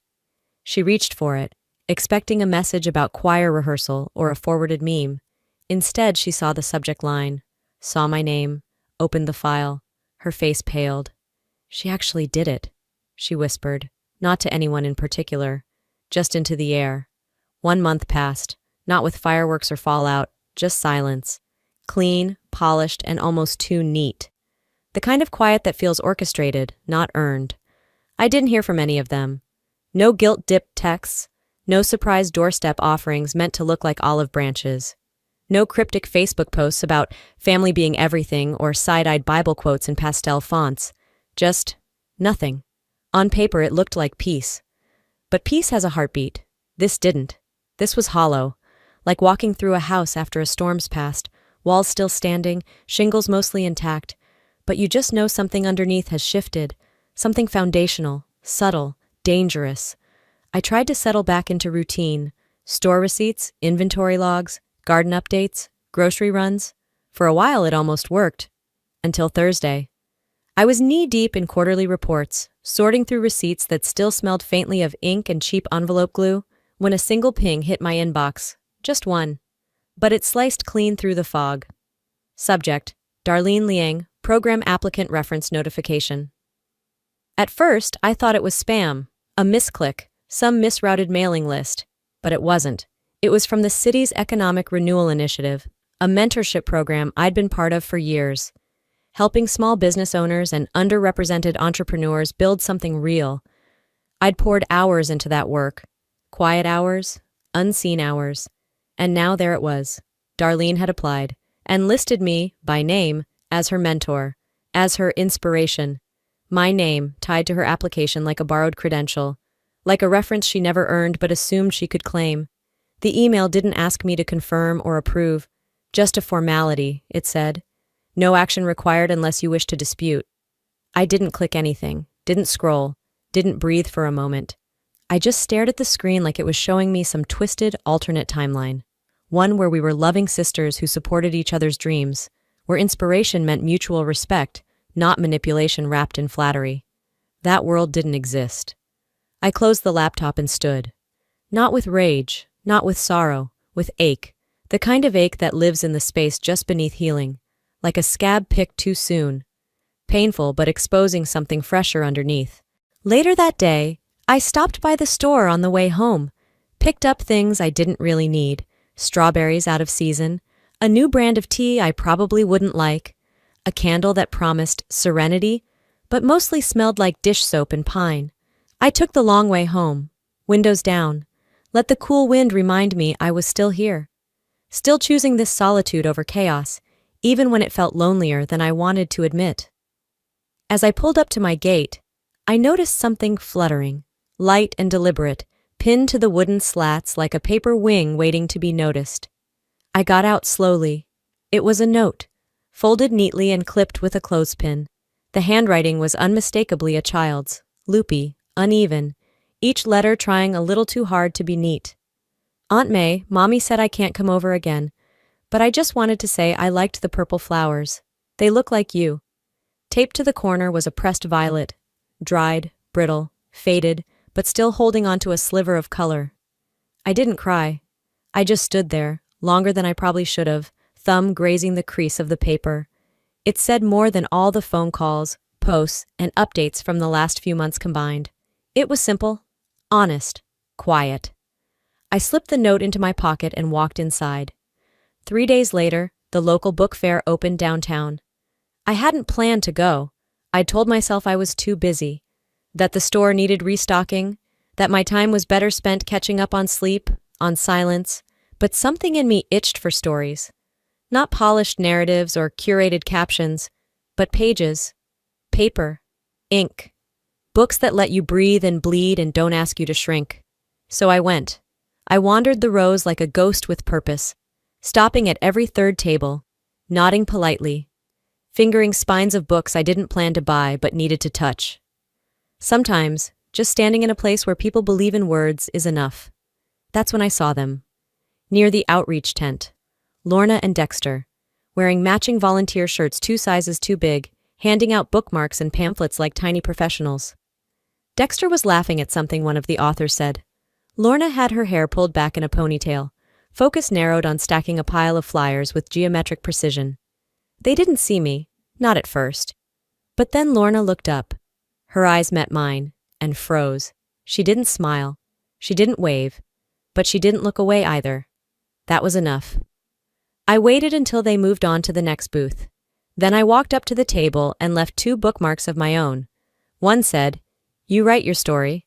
The other, "Forgiveness doesn't mean forgetting." Then I walked away. No fanfare, no announcement, just a quiet exit, the kind I was learning to master. Back home, I made tea, rooibos with a cinnamon stick, the kind that tastes like memory and warmth in equal measure. I sat at my desk, lit by the golden spill of early evening light, and opened my journal to a fresh page. One line.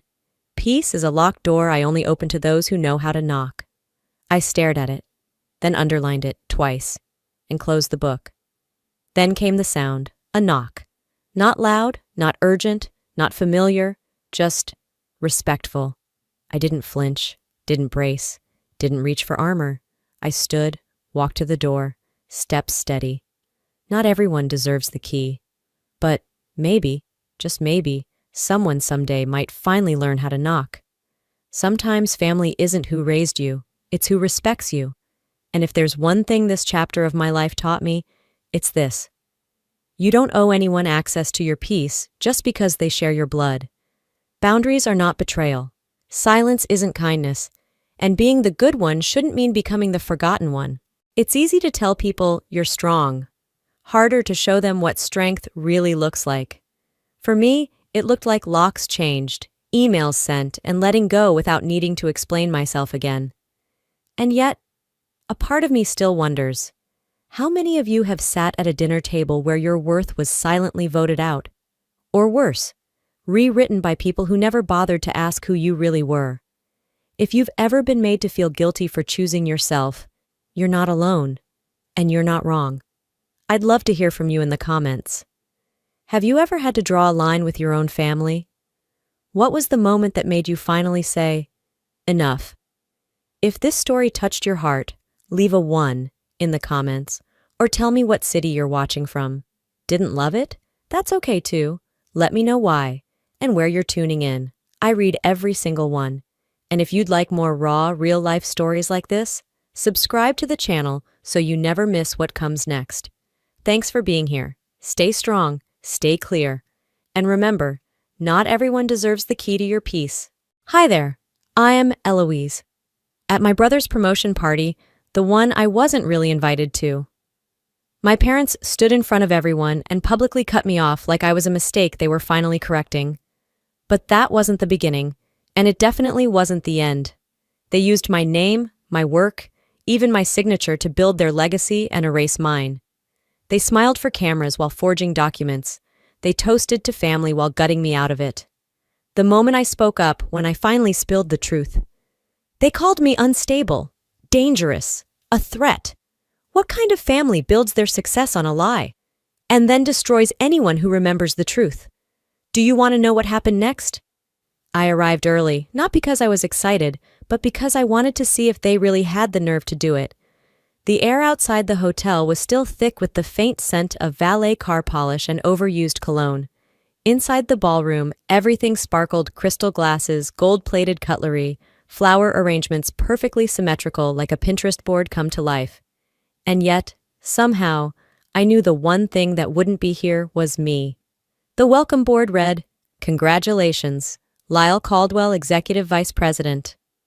Underneath, in cursive gold script, were the names of everyone who mattered. And then there was Mineno. Scratch that. There wasn't mine. I wasn't listed. I checked in at the registration desk.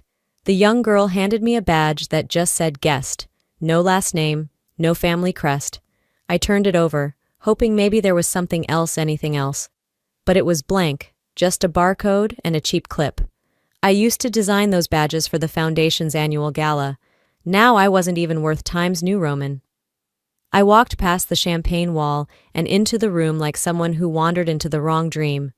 The clinking of glasses and bursts of polite laughter bounced off the chandeliered ceiling. Nobody turned their head when I entered.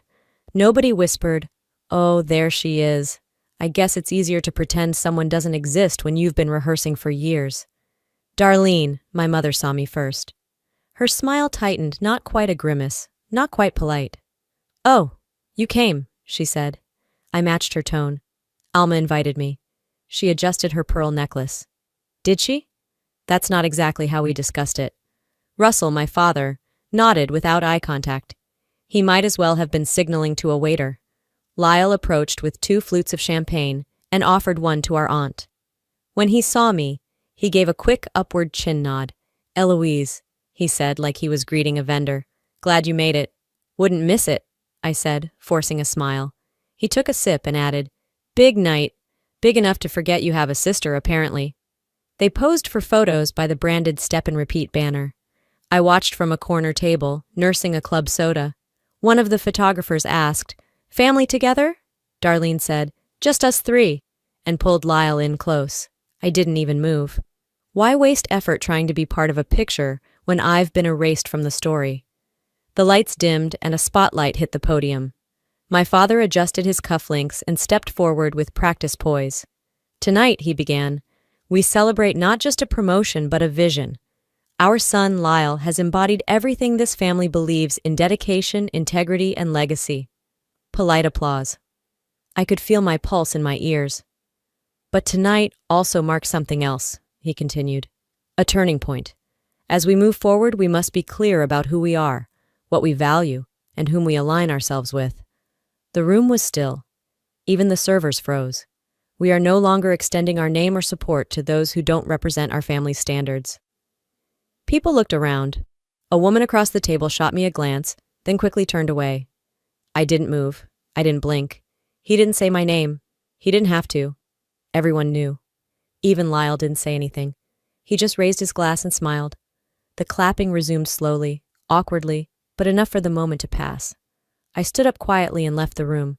No one followed, not even Alma. I didn't rush out. I didn't cry in the bathroom. I walked, calm, measured, as if I'd done this before, and in some ways, I had just never so publicly. By the time I reached the hotel lobby, the pianist had started playing something soft and forgettable. I crossed the marble floor like a ghost sliding across polished history. The elevator ride to the parking garage was quiet. In the car, I sat in the driver's seat for a full minute before starting the engine. I should have seen it coming, but I didn't think they'd do it in front of donors, colleagues, and strangers. At least when they'd kept me from seeing Grandma Elise before she passed, they'd done it in private. 2 years ago, when I tried to fly in to say goodbye, Darlene told me, "She's not lucid enough. It'll only upset her." But Lyle had gone. He'd spent the whole weekend with her. I only learned that later from a nurse who thought I had been there too. That was the beginning of their campaign, to sideline, soften, eventually silence me. That moment being cut out of Grandma's final memory is the only one that hurt more than tonight. She used to say, "You were always the one who noticed when the mail was late or the dog was limping." I think she meant I cared too much. Or maybe that I noticed things they didn't want noticed. Back in my apartment, I pulled off the badge and tossed it in the trash. I stood in front of the mirror in the hallway, jacket still on. The makeup I'd carefully applied was still perfect, but my eyes looked like they belonged to someone else. "They cut me off," I whispered, "but they're still performing the part. I'm the only one off script." I opened my laptop. The screen glowed in the dark room like an unspoken idea. I didn't know exactly what I was looking for, but I knew I wasn't going to let them write the ending. The next few days bled together, slow and dull like a bad rerun you're too numb to change. I worked from my apartment, barely tasting the coffee I poured, barely noticing the passing hours. Most mornings I sat at my kitchen island, answering donor emails and drafting foundation reports like I hadn't just been gutted in front of 100 people. The glow of the laptop screen was the only light I trusted anymore. I should have taken time off, but routine can trick you into thinking you're okay. And I needed to feel like anything was still mine. On a gray Thursday morning while reviewing pledges from a recent gala, my inbox pinged with a file access request. Subject line, "Holdings updated." I frowned. The sender? An auto-generated link from the Caldwell Foundation's shared Drive 1 I was supposedly locked out of. Apparently, they'd forgotten to revoke my permissions. Typical. They erase people with words, but forget to delete access logs. Curiosity beat caution. I clicked. The folder opened slowly, as if the server itself was stalling out of guilt. Inside, tax folders, donation tracking sheets, and one file that froze me cold. Transfer authorization, Ashland PDF. My hand hovered over the mouse. I clicked. The document opened in a separate window, crisp and clinical. At the top, my full name first, middle, and last was typed in bold. Just under it, a signature. Mine, but not. At first glance it looked right, but the slant was too sharp. The loop on the E wasn't mine, and the tail on the L curved upward, not under like I always wrote it. I stared at the form. I could feel my heartbeat in the roof of my mouth. They didn't just cut me out. They fabricated me in. Page 2 listed the property Ashland Estate, the cedar-shingled house in the San Juan Islands. The only thing my grandmother ever left me outright. I remembered painting the porch rails with her the summer before college. I remembered falling asleep on the upstairs sofa while she played jazz from a dusty record player. I scrolled to the bottom of the file. There it was, notarized, stamped, legal. I read the signature line again. A wave of nausea swelled up from somewhere deep. This wasn't carelessness. It was an ambush dressed up in paperwork. That's when the memory clicked.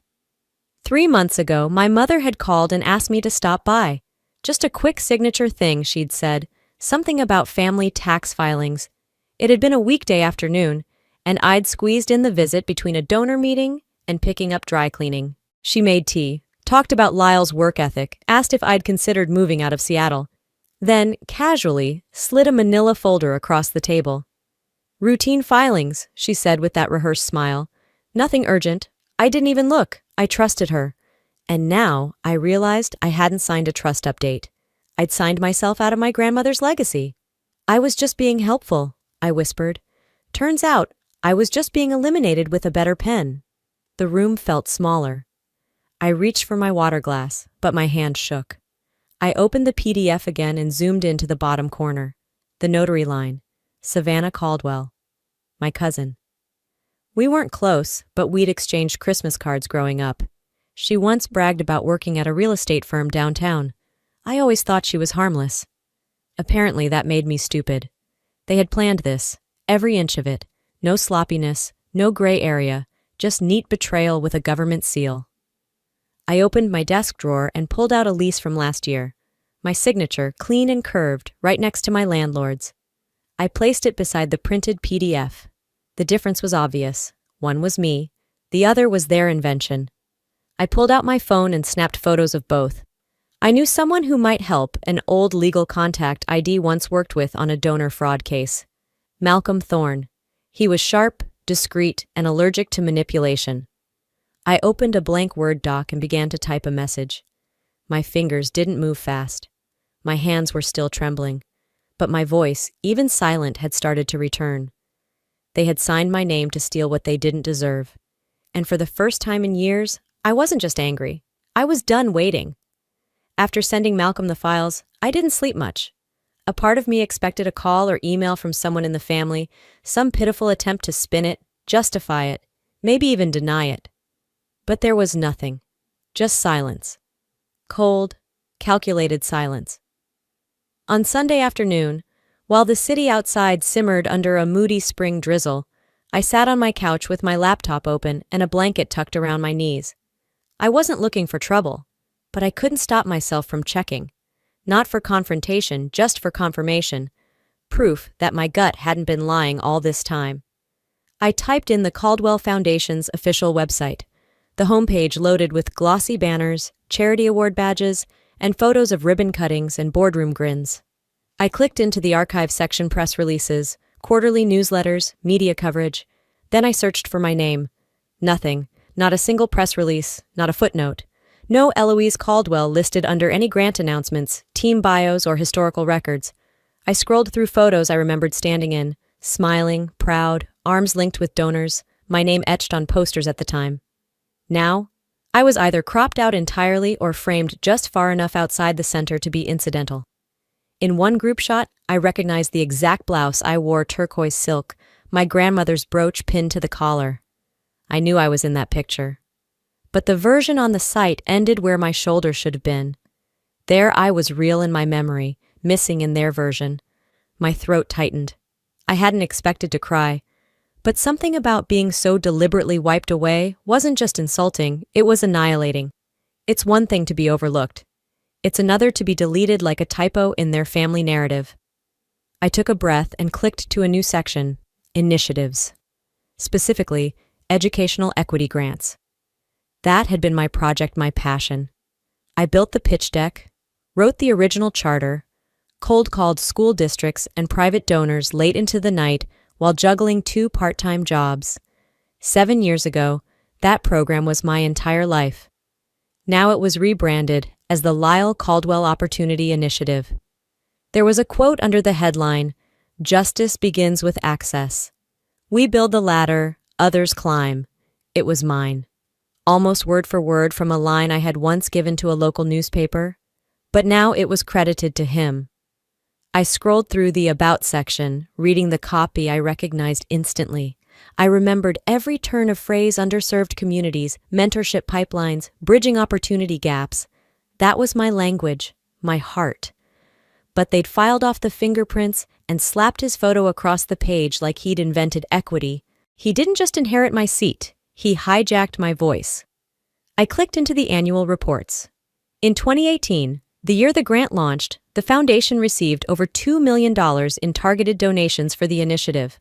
I remembered staying up until 2 a.m. formatting customized appeals for each major donor, researching their philanthropic history to make the perfect pitch. I wrote those letters. I hosted those calls. Now, you'd think Lyle had done it all with his bare hands. The fury didn't explode, it simmered. A slow, suffocating boil. I opened a new folder on my desktop and started saving screenshots. I labeled the folder Erasure Phase 2. My plan wasn't fully formed, but the evidence was stacking. And this time, I wasn't going to ignore what was right in front of me. I remembered something my grandmother used to say when someone tried to take credit for her baking at family potlucks. "Honey, if they're borrowing your recipe, it means they couldn't cook without you." I wasn't sure what Eloise from 3 years ago would have done, but I knew what I wasn't going to do again: stay quiet, shrink down, or smile through it. Still, I didn't forward the files to Malcolm yet. I needed more. Not for court, just for myself. I needed to see how far the rot had spread. I clicked open my old email records. I typed keywords into the search bar. 2016 equity draft, first proposal.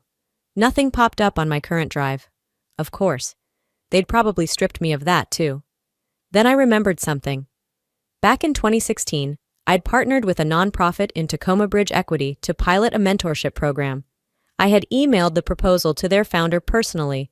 She was sharp, principled, and kept hard copies of everything because clouds vanish and humans lie, as she once put it. I drafted a message. Hi Maya, quick question. Would you happen to still have the original 2016 proposal draft for the equity grant? It would have started with the sentence, "Justice isn't a concept. It's a choice we have to fund." I paused, reading it back before hitting send. It was a simple ask, but one that could unravel everything. I didn't want revenge. I wanted the record restored, with my name on it, nothing more and nothing less. Maya's reply didn't come that night. That was fine. I wasn't sitting by the inbox like I used to, not anymore. Instead, I focused on breathing, on preparing, on sharpening every broken edge they'd handed me into something that could finally cut back. 2 days later, I got the first blow unintentional, but sharp enough to slice. A LinkedIn notification. I hadn't opened the app in months, but something made me swipe the banner. Congratulations to Lyle Caldwell on the official launch of Harlow Legacy Group. I blinked, then blinked again. Harlow. That was the LLC listed on the Ashland property sale, the one I was erased from. The banner image made my chest constrict. Lyle stood front and center, arms crossed in tailored navy, smug as ever. And behind him, just blurred enough to feel personal, was the Ashland house, our grandmother's house. My house. The headline burned, legacy-backed leadership rooted in family-driven values. I didn't even realize my hands were trembling until my tea spilled onto my thigh. Scrolling down, I saw the press quote. Inspired by years of work with underserved communities through the Caldwell Foundation, it read, "A bold lie, polished with my labor. He had repackaged me, again." I closed the tab, breathed in, out. Then I opened my old nonprofit email account on a hunch. It was an old credential I hadn't touched since I transitioned roles, but apparently no one had disabled it. Sloppy. The inbox was empty, but the sent folder was not.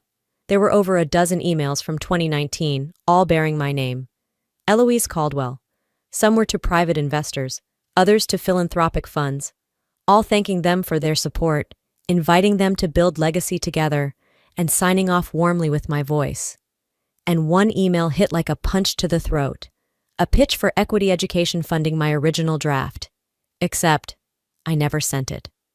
And the signature line read, "Warmly, Eloise Caldwell, Director of Strategic Equity Initiatives, Caldwell Foundation, my former title, stolen like it was always up for auction.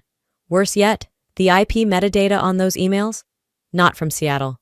They were logged in from New York, Lyle City. I double-checked. All roads led back to him. He didn't just wear my legacy. He used it to fund his kingdom. I began compiling. Screenshots of the Harlow launch, the deed transfer PDF, my scholarship project now renamed under his leadership. And now, these emails, these fake pitches pretending to be me. I opened a new folder and titled it, Proof of Erasure and Exploitation Phase 3. I stared at the folder for a long moment, then I whispered aloud, "They didn't just cut me out. They built their empire with my face and prayed I'd stay quiet." That night, I typed a message to Lyle. I didn't send it. Instead, I started writing something else, something that wasn't for him. It was an open statement, a declaration, a truth, not a threat, not a scream, just the facts. When someone steals your name, you don't argue. You rebuild it somewhere they can't reach, somewhere they have no map for. I saved the file, closed the laptop, sat in the dark, listening to the wind scratch the apartment windows like it was looking for a way in. And then, I moved. I pulled out a manila envelope and packed it with every printed page, every screenshot, every notarized lie.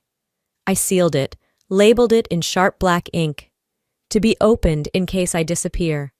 Then I emailed Malcolm. "I'm ready to act. I'm done asking for space. I want to take it back." The next morning, I zipped up my coat and walked into downtown like I had somewhere to be. I did. Malcolm's office sat in a modest brick building that had once been a bank now full of law firms, tax strategists, and people like me. the ones trying to reclaim what had been stolen with smiles and paperwork. Malcolm looked up as I entered, glasses halfway down his nose. "You look calm," he said. "I'm not," I replied, "but I've stopped being afraid of what calm buys me." We spread the documents out on the table, my signature forged, my voice plagiarized, my property disappeared beneath corporate branding. He tapped his pen against the table and nodded slowly. "This isn't just inheritance fraud, Eloise. This is systemic erasure. It's pattern, not accident." I breathed deep. "Then I don't want partial justice. I'm not here for a portion of a beach house. I want the trust. I want what I was written out of, and I want it loud." He smiled tight, measured, professional. "Then we'll hit them where they think they're safest. Paper." Later that evening, I sat at my kitchen table with a mug of tea and a steady hand. I opened a new draft in Gmail. To Darlene Caldwell, CC, Lyle Caldwell, BCC, Malcolm Thorne. Subject, Notice of Legal Inquiry. I kept it cold, not aggressive, not angry. Just legal, just final. Effective immediately, I am no longer remaining silent about the decisions made in my name without my knowledge or consent. Attached, you will find documentation regarding forged deed transfer of Ashland property, unauthorized use of proprietary proposals authored by myself, and misrepresentation of voice in published public material. The attachments clicked into place. Pages and pages of receipts. The final line I wrote slowly, like carving it in stone. "Withdraw your false claims, or I will withdraw my silence publicly." Then I hit send. Nothing happened for 3 hours. Then one ping. From Darlene. No subject line, just 2 sentences. "Eloise, family matters are best handled privately. I trust you won't escalate unnecessarily." That was it. No denial, no apology. Just a warning dressed as etiquette. Russell didn't reply at all. But 15 minutes later, I opened social media and saw a new post from his profile. A smiling photo. The whole family sans me on the front steps of the Ashland house. Lyle held a champagne bottle. Darlene wore her signature pearls, and the caption read, "Legacy is earned, not granted." I stared at it without blinking. The message couldn't be clearer. We're not scared of you. So I decided to show them what fear looked like in reverse. Saturday night, I slipped into a private gala for regional donors at the Seattle Harbor Club. No RSVP, no welcome badge. I walked straight in like I belonged, because at one point I did. They hadn't changed much, still too much seafood. Still the same gold-accented tablecloths. I spotted them easily. 3 Caldwell Foundation board members seated near the bar, laughing over flutes of Prosecco. I approached. No theatrics, no accusations. "Hi," I said, soft but steady. They paused. One of them looked puzzled, the other vaguely guilty. "You may want to audit the Ashland asset line on the trust's filings," I added, sliding a sealed manila envelope onto their table. "There's a discrepancy I believe you'll find actionable." Silence. One woman's mouth parted, but no words came. I turned and walked out before they could decide whether to follow. Back on the sidewalk, the city lights shimmered in puddles left behind from the earlier rain. My phone buzzed. I didn't recognize the number. I let it go to voicemail. Seconds later, a text came in. "What exactly do you think you're doing?" I stared at the screen. For once, I didn't flinch. They were bluffing. I was finished folding. The article went live on a Tuesday morning, quietly buried in the third scroll of a regional business blog. Not flashy, just tactical. A whisper, not a shout one designed to travel through the kinds of people who never speak above a certain pitch, but make decisions that change everything. The headline read like a blade wrapped in velvet. "Disgraced former Caldwell affiliate targets family trust." There was no byline, just staff contributor, which told me 2 things. They didn't want a name attached, and they'd been fed this.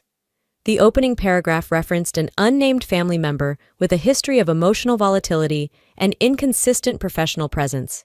It was clinical, detached, like I was a footnote in my own scandal. But as I read further, the words bled Darlene's fingerprints, misguided outbursts, estranged by choice, and then this gem, a deeply personal vendetta masked in legal posturing. But what made my throat tighten, what made my spine buzz were the misquoted lines. They weren't random. They were things I had once said in private, in a therapy room, behind closed doors, words offered to my mother when I still believed she wanted to know me. And now? Now they were tools, sharpened and used to slice through whatever credibility I had left. I didn't cry. I didn't yell. I didn't text her some long-winded response trying to explain myself like I used to. I called Malcolm. "We're done playing chess," I said flatly. "I'm flipping the board." He didn't ask questions, just said, "Meet me at the office in an hour." Together we curated everything we'd spent weeks collecting. I hadn't wanted it to come to this. I'd hoped naively that shining a light quietly would be enough, but they made it public, so I would too. The watchdog organization we used was one we both trusted, nonpartisan, legally shielded, and tenacious. They weren't in it for clicks, they were in it for impact. The file we uploaded didn't name names, but it didn't need to. The evidence spoke louder than any headline. A scanned deed showing a forged signature. Internal memos contradicting public asset declarations. Email headers confirming I had been impersonated in multiple grant applications. Misused quotes. Stolen language. Financials missing entire years of my work. Each upload felt like a heartbeat, steady and unrelenting. By the next morning, the ripple was real. The Caldwell Foundation disabled comments across all platforms. Their Instagram bio changed from family-led philanthropy to serving communities since 1982. A neutral PR move, but telling. Lyle deleted 3 posts, including one with the Ashland property in the background. Then went dark. Darlene didn't call. She texted, "You're hurting the family. Is that really who you are?" I stared at her message. My thumbs hovered above the screen for a second, then dropped it on the kitchen counter without typing a word. Instead, I uploaded one more document, an email signed in my name, dated 6 weeks after I'd been removed from the board. A donor thank you note sent from an account that should have been deactivated. The signature had been lifted from a scanned HR form. "You wanted silence," I muttered aloud. "You turned it into a weapon." Later that afternoon, a number I hadn't saved lit up my screen. "Eloise?" the voice asked. "Yes, it's Nadine, from Pacific Lift. We worked together during the Phoenix grant." My breath hitched. I remembered her sharp, no-nonsense kind. She had once said, "Policy means nothing if it only looks good on paper." "I saw the documents," she continued. "It took guts. I know what you're risking." "I didn't want to do it this way," I said. "But you did it. You're being heard. Don't let them quiet you again." After we hung up, I stepped outside. The Seattle air was crisp, salty with wind from the sound. I walked until the noise in my head settled, until my steps felt like mine again. At the mailbox, I dropped in a thick envelope addressed to the State Attorney General. Inside was the entire file phase 1 through 3 with a note on top, requesting formal investigation into document forgery and misrepresentation of charitable intent by trustees of the Caldwell Trust. No drama, no flourish, just truth. Later that evening, while pouring tea and staring at a sky smeared in charcoal clouds, I checked my email. There it was. Subject, no subject. Sender, anonymous. Attachment, March board meeting internal only, MP3. My finger hovered, then I tapped. Voices filtered in, muffled and distant. Someone had clearly recorded from inside a purse or under a table. Darlene spoke first, calm, deliberate. "Callista fits the image we need, fresh, articulate, uncomplicated." A man snorted. "And Eloise?" There was a pause. "She's too cerebral, too bruised. She doesn't sell legacy. She questions it." Another voice cut in. "Let's be honest. Callista is our future. Eloise doesn't fit the narrative." A few murmurs followed, then laughter. The sound of paper sliding across a table. "She's a liability," someone said. "Well, clean the slate. Keep the story clean." I hit pause. I wasn't even a person to them anymore. I was a problem to delete. But they had underestimated one thing. Deleted doesn't mean gone. The email sat open on my screen. The audio file paused mid-laughter. The cursor blinked in rhythm with my pulse, steady and cold. I leaned back in my chair, the darkness around me buzzing with a new kind of silence, not defeat this time, but calculation. I didn't sleep much that night. By morning, the headlines were missing, gone. The Watchdog blog that had posted the evidence, under maintenance.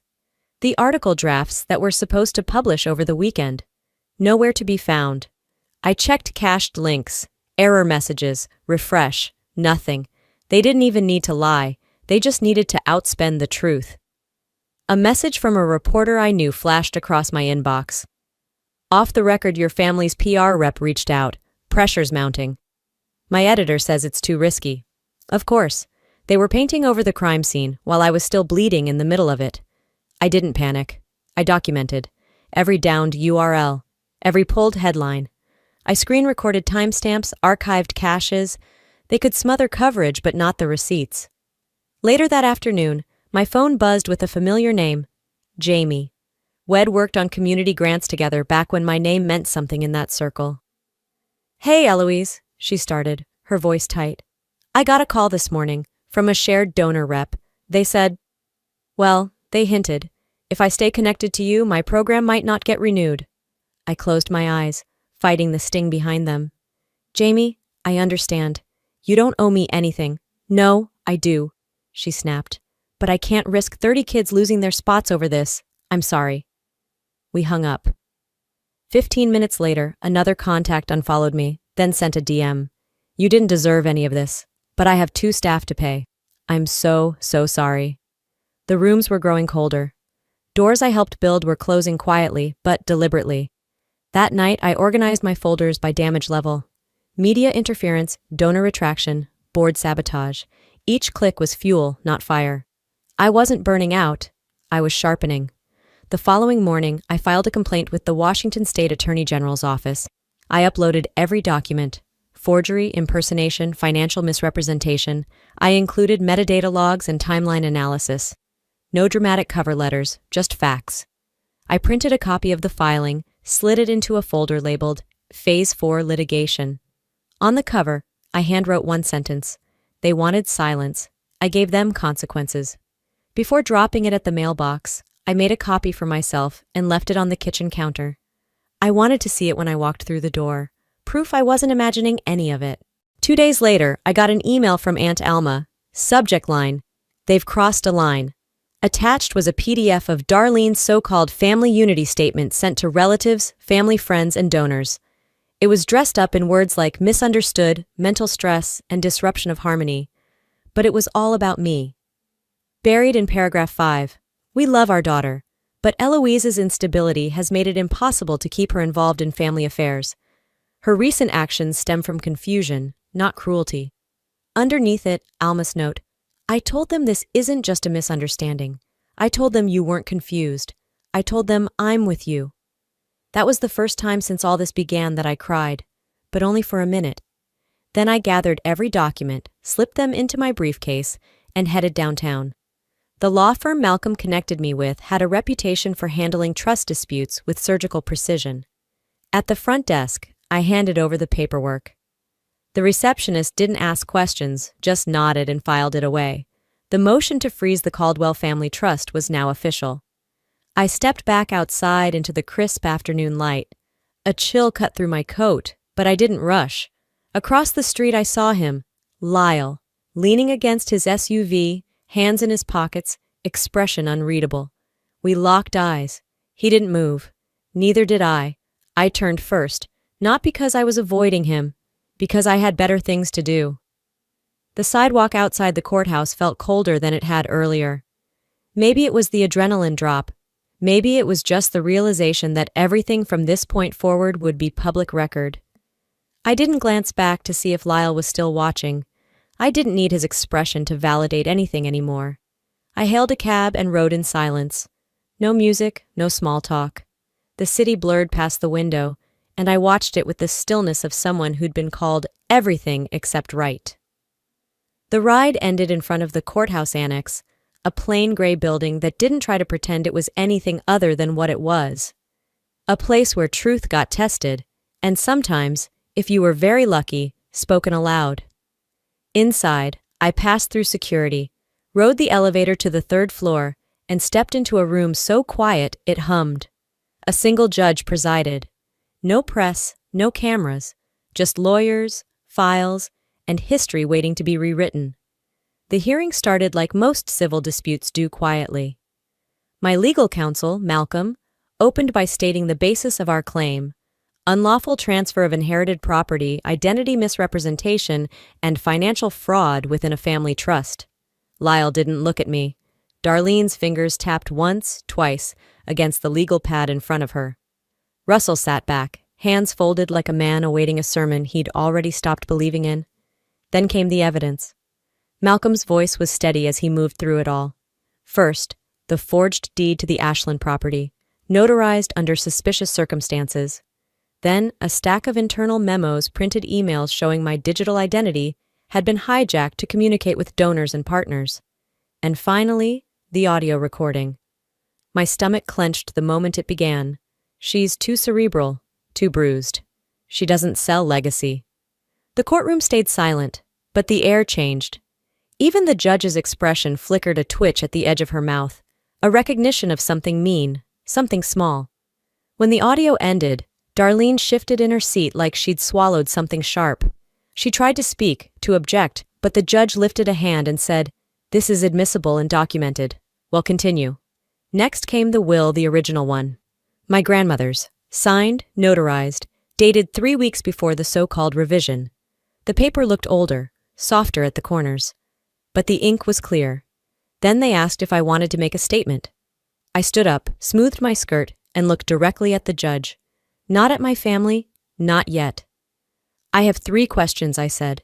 What did they gain by erasing me? Was it worth their reputations? And would my grandmother, the woman who raised me, have approved of what they did in her name? No one answered, not a single word. But in that silence, everything was said. The judge took a short recess before returning with the temporary ruling. All financial activity within the Caldwell Family Trust is hereby frozen pending further investigation, she said, her tone neutral but firm. Ms. Eloise Caldwell's name is to be reinstated on all legal documentation related to the Ashland property until this matter is resolved through due process. Then she looked directly at Darlene. Furthermore, this court will forward all relevant materials to the Office of the State Attorney General for review under possible fraud and identity theft charges. Darlene went pale.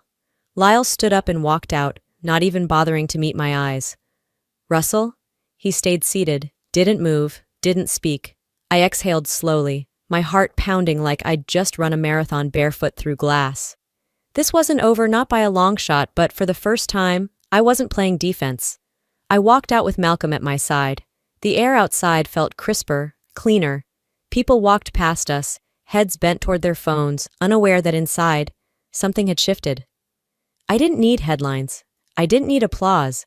I just needed the truth. They wanted to bury me in footnotes, I said to Malcolm as we paused on the steps. I turned their report into a headline. 6 months had passed, but the air at Ashland still carried the scent of lavender my grandmother once planted. The house didn't feel like a battlefield anymore. Not a shrine either. Just a place that had finally been unburdened of false stories. Wed repainted the living room with warm, pale yellows and filled the study with second-hand books. A line of laptops hummed quietly on the old dining table, where 2 girls were drafting essays about identity and resilience for their college applications. The house now operated as a retreat space for foster youth with an interest in advocacy and storytelling. It wasn't loud. It didn't make headlines, but it worked. And in the silence, it healed. I stayed in Seattle, but visited every 2 weeks. On this particular afternoon, I was walking the back garden with Rena and Zoetwo, teenagers who didn't yet know how powerful their voices were. Rena squinted at me with that half-curious, half-suspicious teen look. "So are you, like, rich now?" I laughed. It came easier these days. "I'm free. That's better." They exchanged a glance and shrugged, like they weren't totally sold. That was fine. They'd understand one day. Inside, I checked on the pantry. A local bakery had donated a week's worth of goods. I smiled, seeing a note scribbled on a paper bag. "To the girls with stories that matter. Keep writing." I left a sticky note in return. They always mattered. We just needed to listen. The Caldwell Foundation was officially dissolved a month after the ruling. No press statement, no rebranding attempt, just a quiet death in the corner of a newsletter, below a gardening column and a school lunch schedule. Darlene hadn't faced criminal charges, but she was now persona non grata among major philanthropic circles. Every invitation she once received had turned to radio silence. Russell had moved to Palm Springs. He retired from philanthropy, according to his LinkedIn update. I doubted he even knew how to spell accountability. Lyle's firm folded not with a scandal, but with absence.